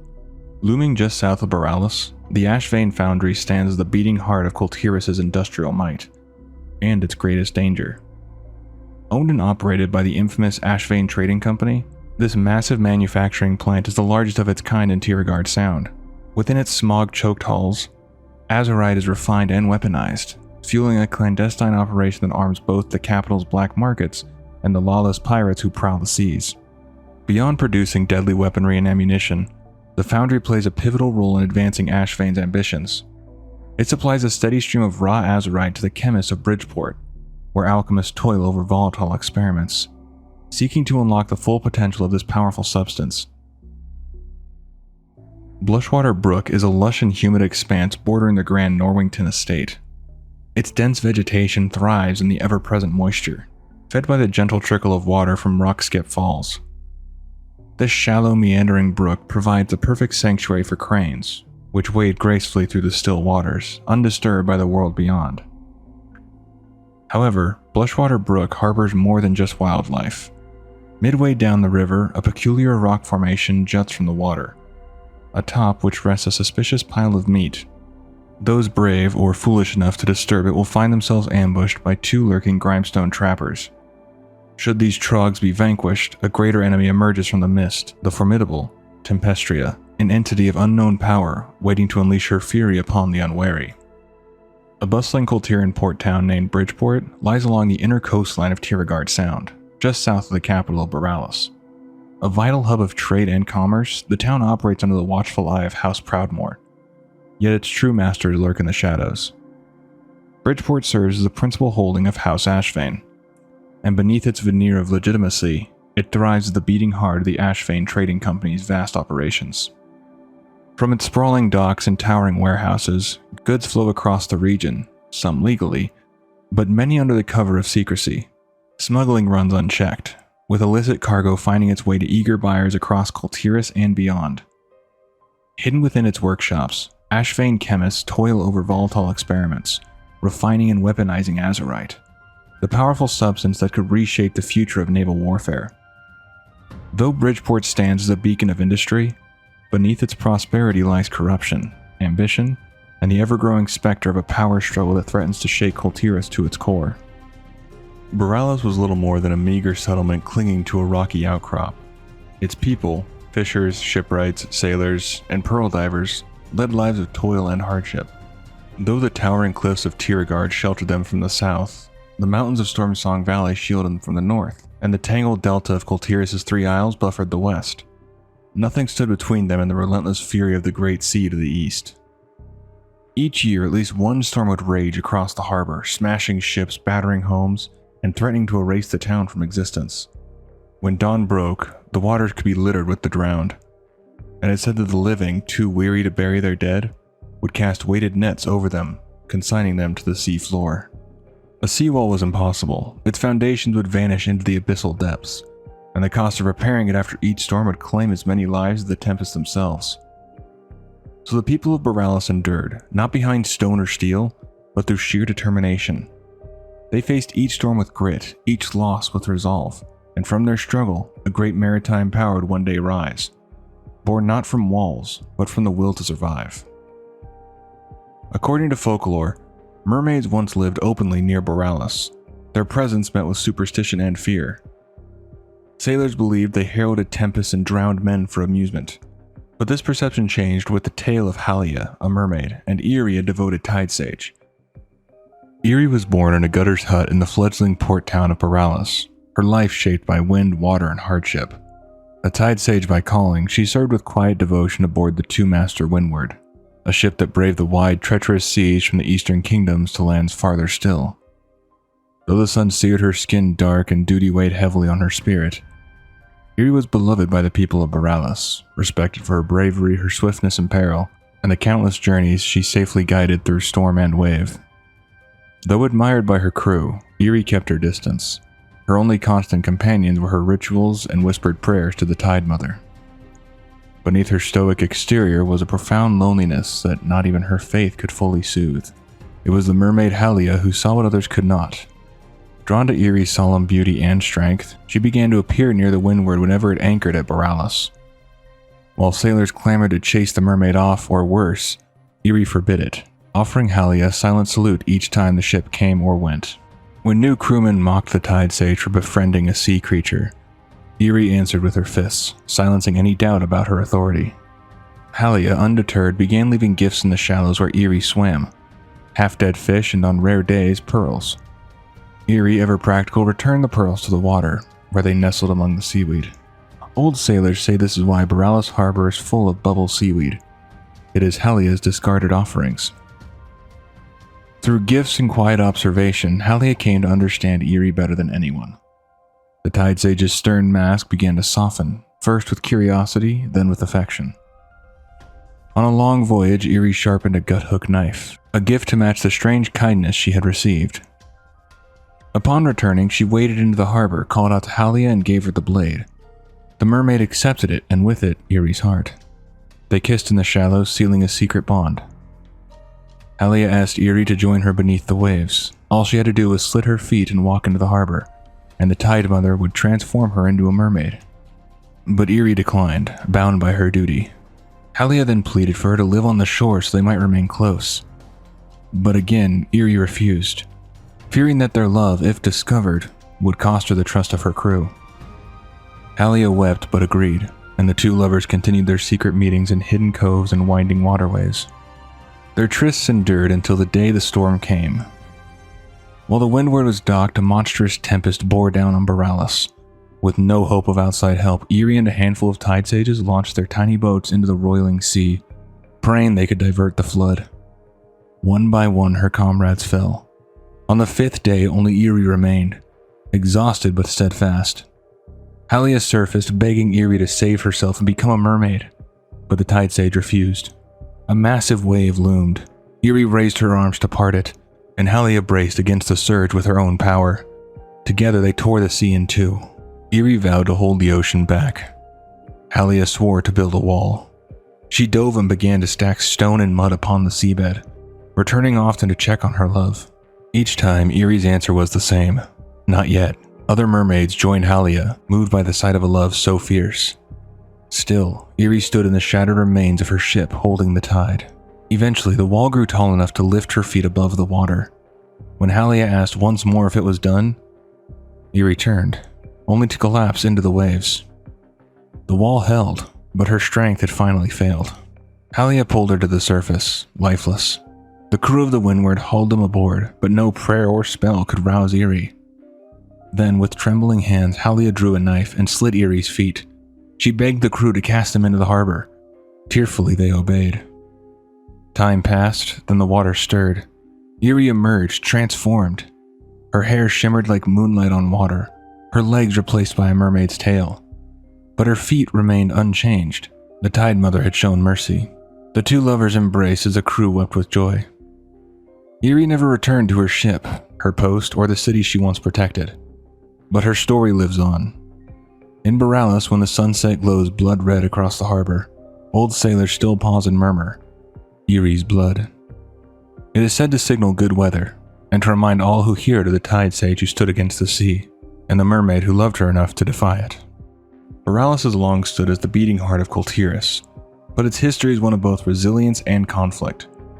During the invasion of Draenor, the seafaring nation found itself under siege by an expedition of the Horde of Draenor, testing its defenses against a foe unlike any it had faced before. Many years later, a civil war tore through Kul Tiras. Treachery struck from within.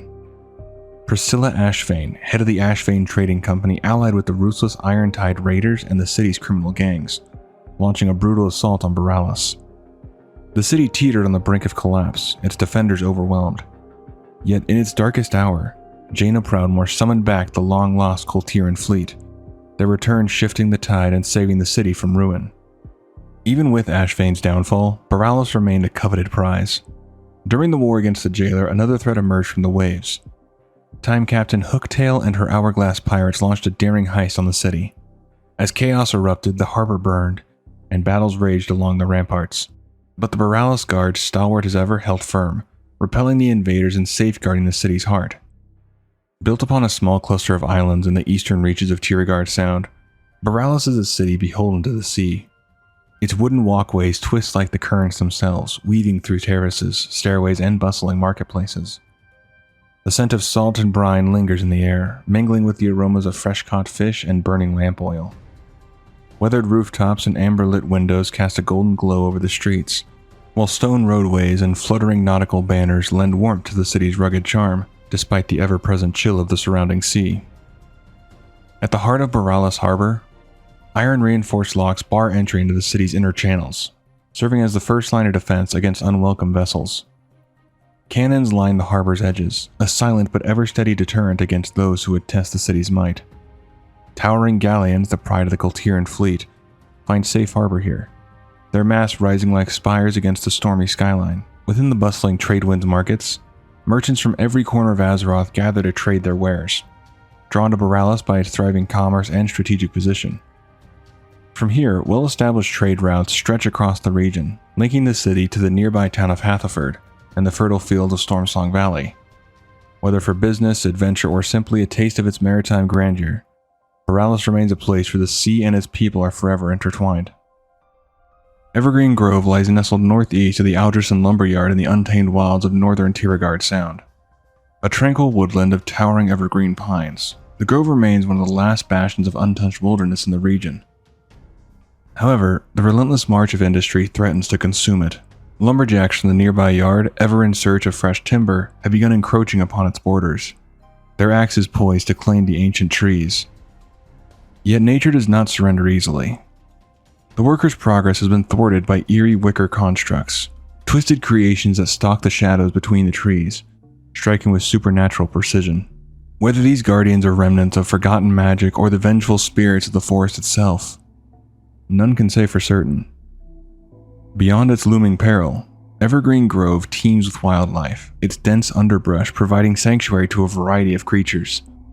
The rustling of leaves signal the presence of prowling predators, while the calls of birds echo through the branches. It is a favorite hunting ground for Kul'Tiran hunters, who navigate its depths with both reverence and caution, knowing that in this place, the line between hunter and hunted is perilously thin. Fogcliff Strand is a treacherous stretch of coastline along the northern bank of Tiragarde Sound, west of Driftwood Shore and directly south of Norrington Estate. Shrouded in mist and steeped in foreboding legend, the strand is infamous for the haunting songs that drift across the waves, melodies that spell doom for any sailor who dares to listen. Captain Henry Hardwick and his trading convoy learned this lesson too late. Attempting to take a shortcut through the area, they ran aground on the jagged rocks, their ship shattered by the unforgiving tide. As the sailors struggled to regain their bearings, the sirens emerged from the fog, their enchanting voices luring many to a watery grave. Few survived their spell, and those who did now cling to what remains of their wrecked vessels, making camp amid the ruined hulls, one in the southwest, another at the flagship to the southeast, waiting for rescue that may never come. Deep inland, hidden beyond the swirling mist, lies Amora Grotto. What secrets the sirens guard within its depths remain unknown, but few who venture near ever return to tell the tale. Greystone Keep fell into chaos when a mutiny erupted in the absence of its commanding officer, Talus Skyheart. As he patrolled the region, traders seized control of the fortress, slaughtering or driving out all who remained loyal to House Proudmoore. Those who escaped did not scatter but instead regrouped in a makeshift encampment known as Greystone Relief, determined to fight for their fallen stronghold. Yet as time passed, the beleaguered survivors found themselves trapped in a grim stalemate. Their numbers were too few to reclaim the keep, and their struggle was compounded by relentless attacks from the wild Sauralists that roamed the area. Weakened and outnumbered, their hopes dwindled, until an emissary of the Alliance arrived to aid their cause. With newfound support, the tide began to turn. Their wounded were recovered and treated, bolstering the camp's dwindling strength. The Sauralist threat was systematically culled, ensuring the soldiers could focus on their true enemy. Finally, with a decisive offense, the mutineers were struck down. Fern, their treacherous leader, and his lieutenants fell in battle, while the remaining defenders of the keep were routed. Greystone Keep, once lost to betrayal, was reclaimed in the name of House Proudmoore, its walls once again standing as a bastion of loyalty and resilience. Hathaford is a bustling Kul'Tiran town nestled just beyond the city limits of Paralysis and Tiragarde Sound. Though smaller than the grand capital, its importance as a trade hub cannot be overstated. Serving as a vital customs center, Hatheford screens and processes vast quantities of goods flowing into Paralysis, ensuring that produce from Tiragarde Sound, Stormsong Valley, and Drustvar reaches the city's markets and shipholds. 2 sturdy bridges span the waters between Hatheford and Paralysis, providing direct access to the Proudmoore barracks and the ever-busy Ashfane docks. To the east lies the Algerson lumberyard, where laborers harvest timber essential for shipbuilding and trade, with many of Hatheford's own workers lending their strength to the effort.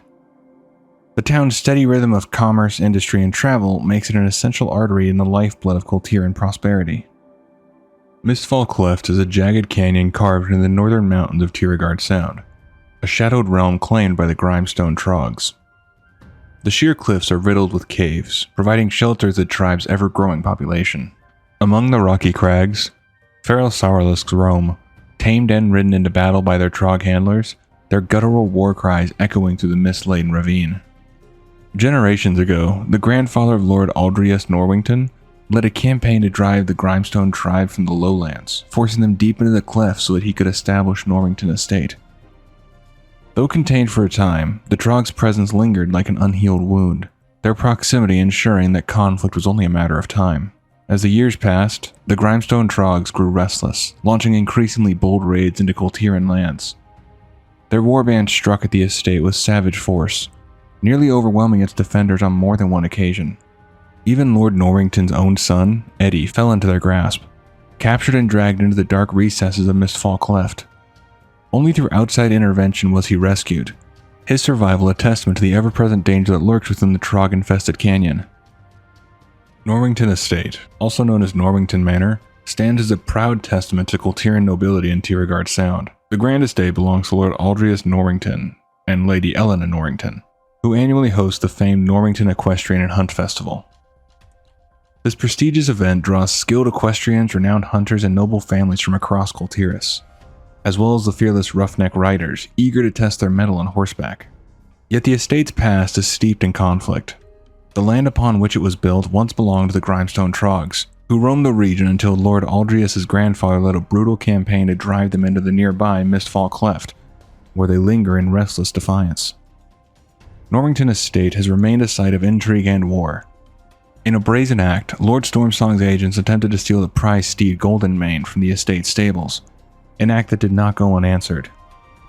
As tensions escalated during the Alliance-Horde War, the estate became an unlikely battleground. The Alliance, seeking an edge in the conflict, used the grounds as a testing site for their experimental Azerite weaponry. This drew the attention of the Horde, and under the leadership of the legendary hunter Rexar, Horde forces launched a full-scale assault on the manor, defended by Kul'Tiran soldiers, Stormwind foot soldiers, and the mighty Lightforged Draenei paladins with their formidable warframes. The estate became a war zone. Despite the defenders' valor, the Horde cut through their ranks, seized the stockpiles of Azerite, and gathered their spoils before the manor steps. However, before they could retreat, Alliance reinforcements encircled the Horde strike force. A desperate battle ensued. As the Horde fought to break free, an adventurer took to the skies in a gyrocopter, raining Azerite munitions upon the encroaching Alliance troops, allowing the Horde forces to escape with their prize. In the wake of the battle, Lord Admiral Jaina Proudmoore demanded answers. She tasked SI-7 with uncovering the full scope of the attack, and in time, Master Matthias Shaw delivered his final report to her. What secrets it contained remained known only to those within the highest circles of the Alliance, but the attack on Norwington Estate left an undeniable scar. A reminder that even the most serene of Kul'Tiran lands are never truly beyond the reach of war. Plunder Harbor, a rugged settlement on the eastern coast of Tiragarde Sound, is a haven for the ruthless Fogsail freebooters. A town of salt-crusted docks, weather-beaten ships, and lawless dealings, it thrives under the shadow of piracy. At its heart stands the Maiden's Lament, an inn where deals are struck over tankards of grog and whispered betrayals. During the Fourth War, Plunder Harbor became more than just a pirate stronghold. It became a key foothold for the honor-bound Horde in Kul Tiras. The Fogsail freebooters, seeking allies against the ever-looming threat of Ashfane Trading Company, allowed the Horde to establish themselves in the harbor. Their loyalty was earned after the Horde aided O-Wings in overthrowing Captain Raynick, whose treachery nearly sold the crew into Ashfane's clutches. The presence of the Horde did not go unnoticed. Seeking to reclaim their fallen kin, the Proudmoore fleet launched an assault on Plunder Harbor, sending the mighty warships Siren's Daughter and Valorious Rose to retrieve the remains of Derek Proudmoore. As cannon fire roared and blades clashed along the shoreline, the harbor became the stage for yet another bloody chapter in Kul Tiras' long history of maritime conflict. Thovis Base Camp is a rugged outpost nestled in northern Tiragarde Sound, just west of Hatherford and Paralysis. Established by the intrepid members of the Explorers League, the camp serves as a staging ground for an expedition into the ancient Drust ruin of Gulf of Os, a place shrouded in mystery and menace. The expedition set out from Paralysis under the protection of a Proudmoore guard detachment, prepared to unearth the secrets of the ruin. However, their careful planning did little to protect them from the horrors that lurked within. As they delved deeper into Gulf of Os, the slumbering Drust constructs stirred, rising from their long dormant state to defend their ancestral grounds. The camp soon found itself under relentless assault, and despite their training, both the explorers and their Proudmoore protectors struggled to hold their ground. Salvation came in the form of an Alliance champion, whose intervention turned the tide of the battle. With their aid, the constructs were driven back, and numerous relics were recovered from the ruin's depths, shedding new light on the lost history of the Drust. Though the expedition survived, the lingering presence of the constructs served as a chilling reminder that some remnants of the past are not so easily claimed. Once a formidable and well-maintained prison, Tiragarde has since fallen under the iron grip of the Ashvane Trading Company. No longer a bastion of justice, the island fortress now serves as an inescapable holding ground for those who dare to defy Lady Ashvane's rule. Corruption festers within its stone walls, as prisoners languish indefinitely, not for crimes, but for standing in the way of Ashvane's ambitions. Under the company's control, Tiragarde has become less a prison and more a symbol of unchecked power, where dissent is silenced and freedom is little more than a forgotten dream. Little is known about the horror that lurks beneath the sand surrounding Tiragarde. Prisoners who dare to flee vanish without a trace, their desperate bids for freedom ending in eerie silence. No cries for help, no signs of struggle. Only tattered clothing and scattered bones remain as grim reminders of their fate. Even the guards, hardened as they are, speak of the shifting sands in hushed tones, unwilling to dwell on what might stir beneath the surface. Whatever stalks the dunes of Tiragarde is no mere beast, it is a specter of fear, ensuring that no prisoner ever truly escapes. After working your way through the drain, the sodden depths, and the brig, you come across a ruthless pirate with shifting allegiances. Jess Howless was captured alongside his brother and sentenced to the cold confines of Tiragarde. But imprisonment did little to break his spirit. When chaos erupted in a prison riot, Jess seized the opportunity and fought his way to freedom within the fortress walls. Now he rules the lower levels with an iron grip, leading a gang of cutthroats and outlaws who answer only to him. With control over the prison's depths, Jess has turned Tiragarde into his own lawless domain, where survival belongs to the cruel and power is dictated by the blade. Following your fight with Jess Howless, you have to fight your way through the officers' quarters, Overseer's Redoubt, and finally you come across the armory, which is guarded by Knight Captain Valeri, who commands the volatile munitions within Ashvane's armory, a role that demands precision and caution. However, her relentless obsession with fire often turns the armory into a perilous inferno, much to the dismay of her subordinates. Under her watch, caution is an afterthought, and the line between experimentation and catastrophe grows even thinner. Those who serve beneath her do so with the constant knowledge that at any moment, the air could ignite, and the armory could become their tomb. Finishing your fight with the Knight Captain, you have to get to Overseer Korgus and end him. He rules over Tiragarde with an iron grip, ensuring that none who enter its walls ever leave unchanged, if they leave at all. As warden of the mighty island prison, he takes sadistic pride in maintaining order through fear and brutality. His fascination with Azeroth is no secret, and his twisted experiments have turned the prison into a proving ground for his lethal innovations, infusing Azeroth into his bullets. Korgus tests their devastating effects on the very prisoners he is meant to contain, treating human lives as nothing more than targets for his deadly obsession. With fire and fury, Lady Ashvane has unleashed her final assault upon Paralysis, striking at the city's faltering defenses with ruthless precision. As the streets burn and chaos erupts, the fate of Kul Tiras teeters on the edge of ruin. Yet in the heart of the storm, a small band of heroes rise to meet the challenge. Against overwhelming odds, they must cut through the tides of destruction, quell the uprising, and put an end to Ashvane's ambitions before she tightens her grip on the region once and for all. Depending on whether you're Horde or Alliance, you'll either face Chopper Red Hook if you're Alliance, or Sergeant Bainbridge if you're Horde. Now, starting with Alliance, Chopper Redhook's name is spoken in hushed whispers across Kul Tiras, a figure whose brutality is rivaled only by his unrelenting thirst for violence. With the full force of the Iron-Tide Raiders at his back, he cuts a path of devastation through paralysis, reveling in the anarchy that grips the city's streets. Where Redhook treads, order crumbles, and the desperate cries of his victims are drowned beneath the clash of steel and the roar of flames. Sergeant Bainbridge is a man of ruthless discipline, his authority wielded like a weapon against those who fall short of his impossible standards. With an iron grip on his command, he tolerates no weakness, believing that failure should be met with the harshest of punishments. To him, mercy is a flaw, and justice is best served at the end of a noose.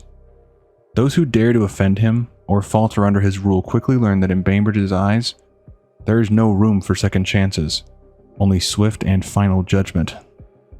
Dread Captain Lockwood stands at the helm of destruction, commanding a formidable array of Azerite artillery.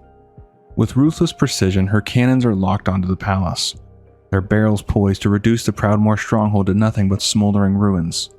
As the skies thunder with the promise of devastation, Lockwood offers a single ultimatum: surrender, or watch the very heart of Kul Tiras crumble beneath the might of her firepower. A dull dark fathom, an ancient sea giant summoned from the abyss, rises from the depths to lay waste to paralysis. With unfathomable strength, he tears through the city, toppling statues, shattering buildings, and crushing anything caught beneath his colossal form. Stone and flesh alike are swept away in his path of destruction, a living force of the ocean's fury unleashed upon the mortal world. Rising from the abyss at Lady Ashvane's command, Vitgoth has turned the harbor into a graveyard of splintered wood and shattered hopes. With monstrous tentacles capable of dragging entire galleons beneath the waves, this Leviathan threatens to annihilate the Kul'Tiran fleet before it can even set sail. As the water churns with destruction, only a decisive stand can put an end to the beast's rampage before all of Paralysis is lost to the depths.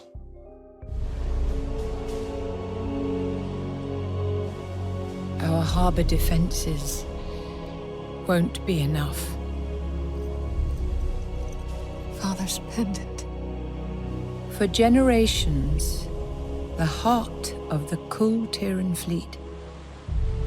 I thought that hope had returned with this seal. That perhaps I could call the fleet home, as your father did. I was wrong. It was never meant for me.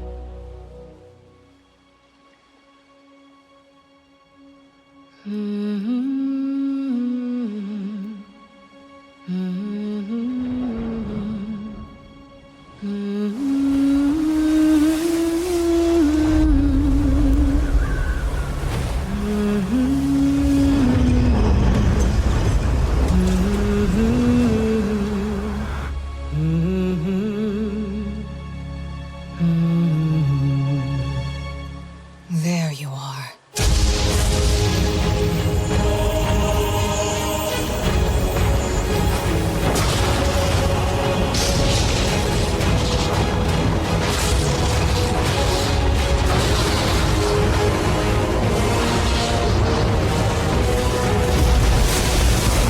We're home, Tandred! Captain! Pirates in our harbor! All hands! Let's show them what Kul'Tirans are made of!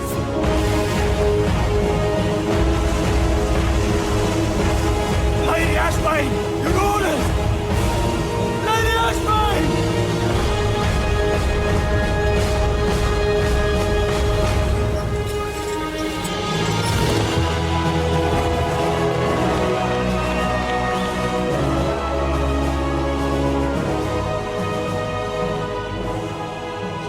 It seems hope has returned. With you, Lord Admiral.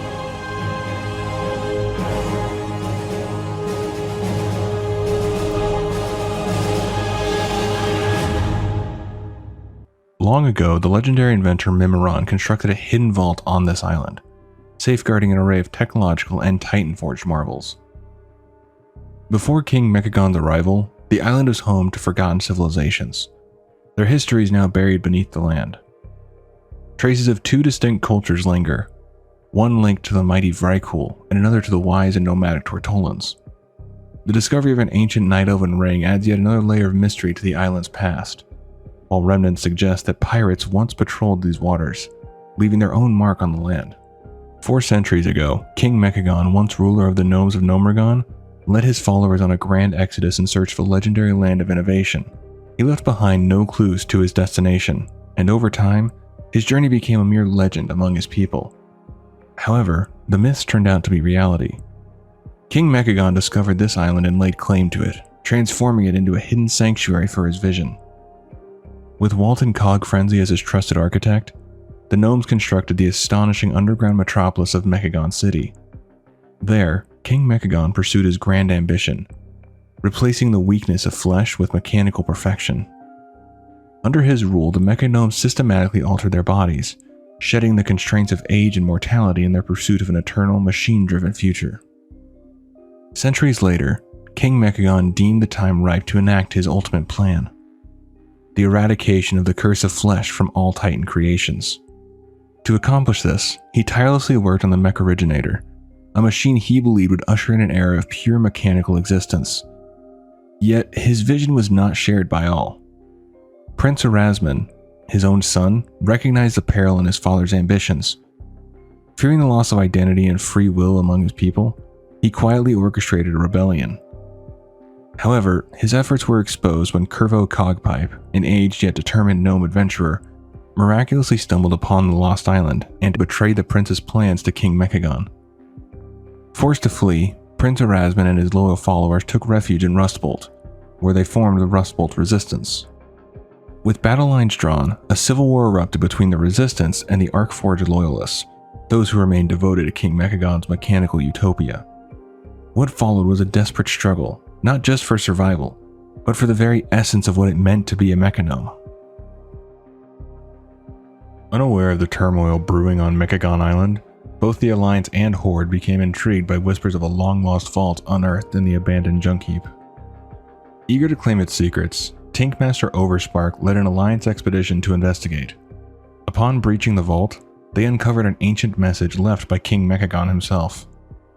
However, their triumph quickly turned to horror as they unwittingly triggered a deadly security protocol.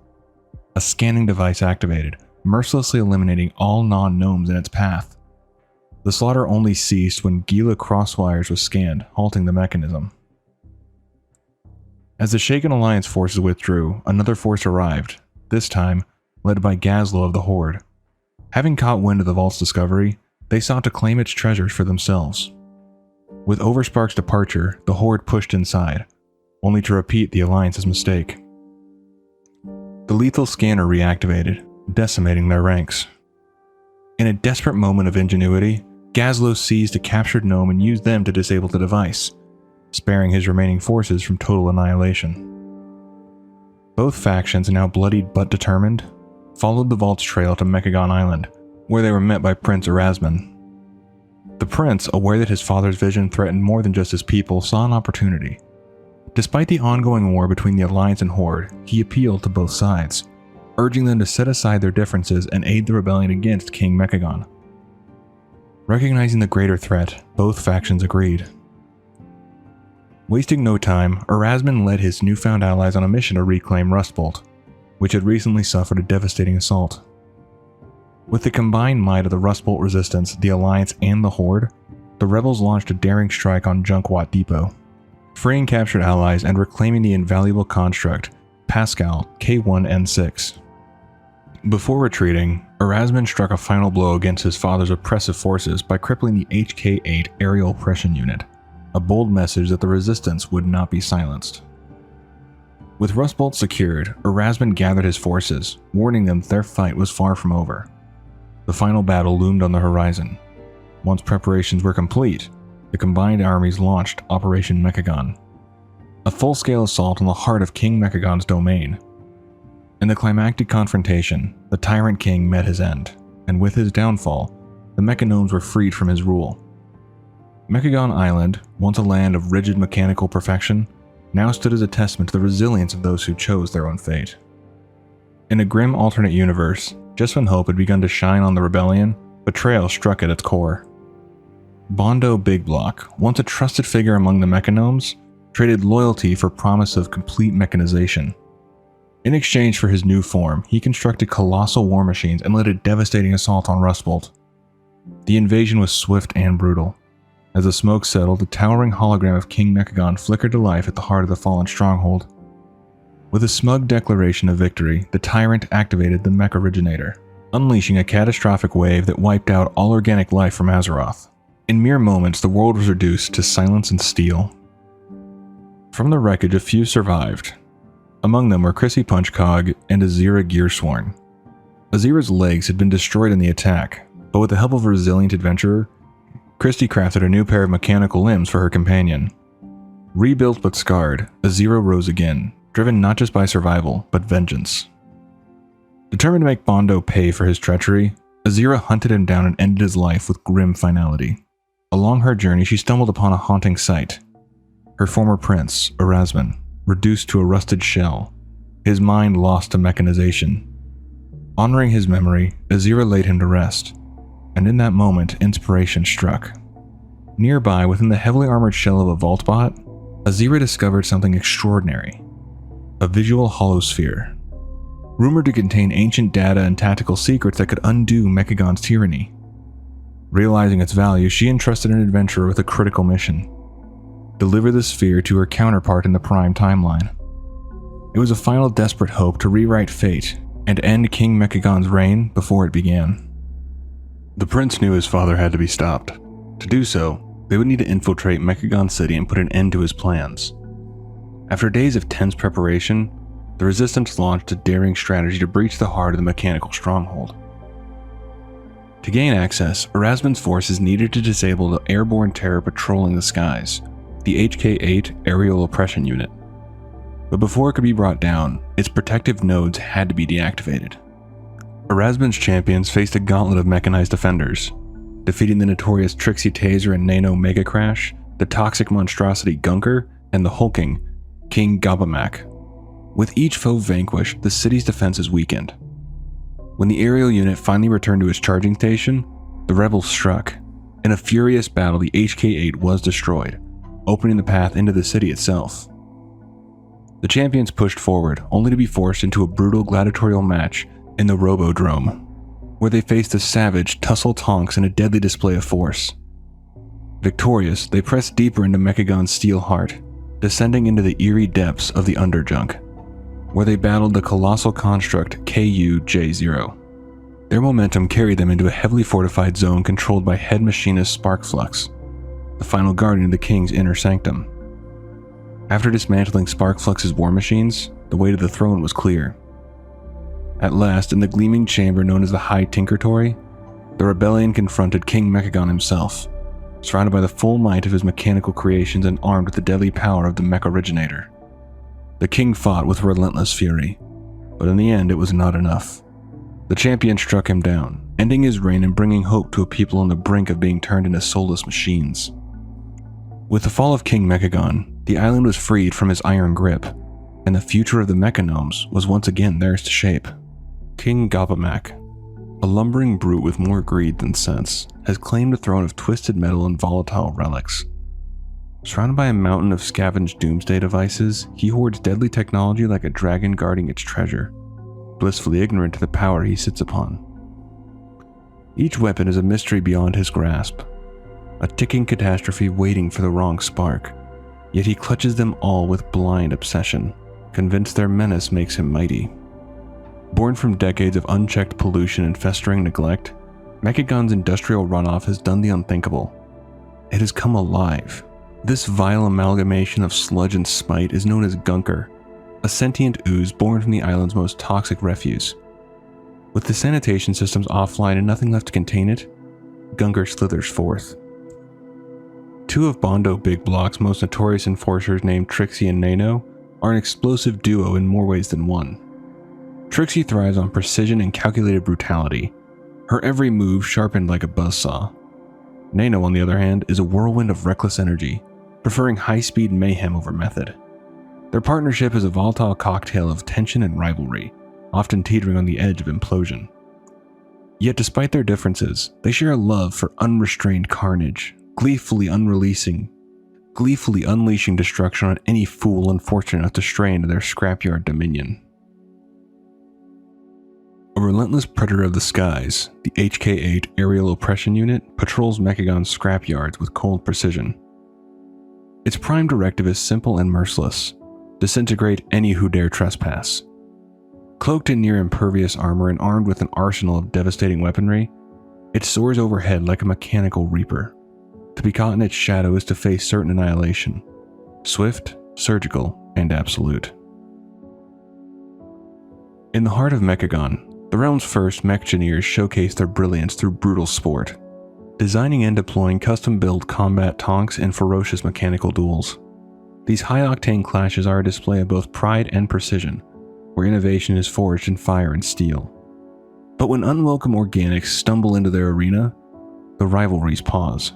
The tonks turn in unison, shifting from glory seekers to ruthless defenders, ready to dismantle any intruder bold or foolish enough to challenge Mechagon's mechanical elite. Deep beneath the gleaming spires of Mechagon lies the Underjunk, a cavernous scrapyard where the city's cast-offs gather in tangled heaps of twisted metal and forgotten tech. It's a treasure trove for scavengers, drawing in Bondo's gnomes like flies to a broken cog, each eager to snatch up any salvageable scrap. Presiding over the chaos is trash mistress Wendy Cogsworth, an unflinching guardian of order in a domain of disorder. Day and night she tirelessly sorts the refuse, salvaging what can be saved and discarding the rest. But her vigilance is more than just watchful eyes. Standing guard at her side is KU-JO, a hulking, heavily armored mecha hound programmed to repel all intruders. Whether they are rebellious mechagnomes or curious adventurers, none are welcome in the Underjunk without facing the teeth and turbines of Wendy's loyal companion. Elegant in appearance yet lethal in function, Head Machinist Sparkflux's metallic gardens are masterpieces of deceptive design. Gleaming pathways and sculpted steel flora offer the illusion of tranquility until the wrong footstep is taken. With a mere flick of a switch, serenity gives way to slaughter, as hidden machinery transforms the oasis into a mechanized gauntlet of fire, blades, and traps. In Sparkflux's realm, beauty is a lure, and retribution is always just beneath the surface. King Mechagon vanished from history over 4 centuries ago, taking with him a devoted following in pursuit of a mythical realm of pure technology.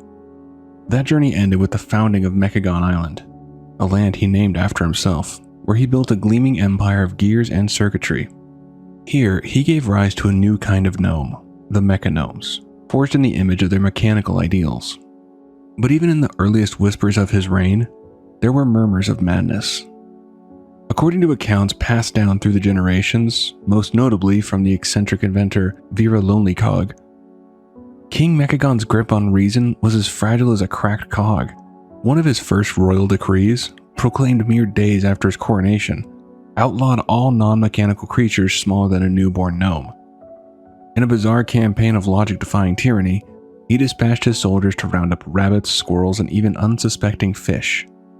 The accused were put on surreal trials, judged by machines and laws crafted in madness. Many were exiled, others forcibly mechanized, and some, though it strains belief, were executed in the name of order and progress. In Mechagon's early days, sanity was optional, but clockwork justice was absolute. When the elderly gnome explorer Curvo crash-landed on the mysterious shores of Mechagon Island, he was discovered by King Mechagon himself and a group of curious mechagnomes.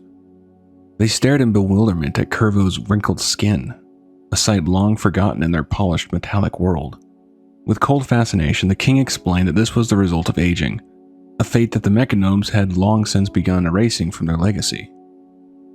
Deeming him a curiosity worth study, Mechagon ordered that Curvo be brought into the heart of Mechagon City. When the old gnome regained consciousness, the king offered him a guided tour of his shining mechanical empire. As they strolled through corridors of chrome and humming machinery, Mechagon proudly declared that his people were reversing the curse of flesh, restoring themselves to the flawless state of their mechagnome ancestors. The king demonstrated the process of mechanization with disturbing pride. Curvo, unsettled, remarked that the procedure looked and sounded more like torture than transformation. Meccano responded with unwavering conviction. The agony is fleeting. Compared to the endless suffering of aging, it is mercy. Later, Curvo was approached in secret by Prince Erasmus, who begged him to flee the city and warn the world. Mechagon, Erasmus explained, was preparing to unleash a device that would forcibly strip the flesh from every living creature on Azeroth. But Curvo, driven by curiosity, or perhaps ambition, chose instead to betray the prince. He returned to the king and revealed Erasmus' plan.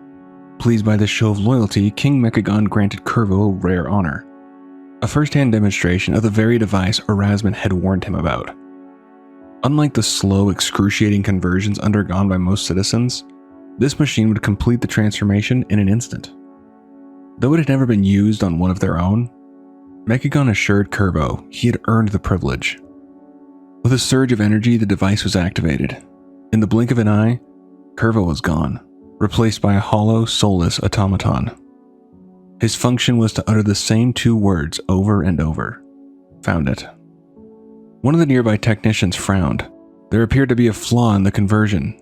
The king, unshaken, ordered refinements to the device before it was deployed globally. As for Curvo, Mechagon declared that he had finally gotten what he wanted, and now had all the time in the world to enjoy it. In the depths of Tiragarde Sound, Tank Master Overspark uncovered the entrance to a long-lost structure known as the Forgotten Vault, hidden beneath the wreckage of the abandoned junk heap. Inside, he and his team stumbled upon an ancient image projector. As the dust settled, the device flickered to life, revealing a holographic message from none other than King Mechagon himself. With eerie conviction, the king spoke of curing the so-called curse of flesh, promising salvation through mechanization and inviting the Vault's listeners to join him on his mysterious island. Coordinates were displayed, a siren's call to those tempted by his promise. Both Horde and Alliance eventually arrived at Rustbolt. The prince unveiled the dire truth behind King Mechagon's invitation.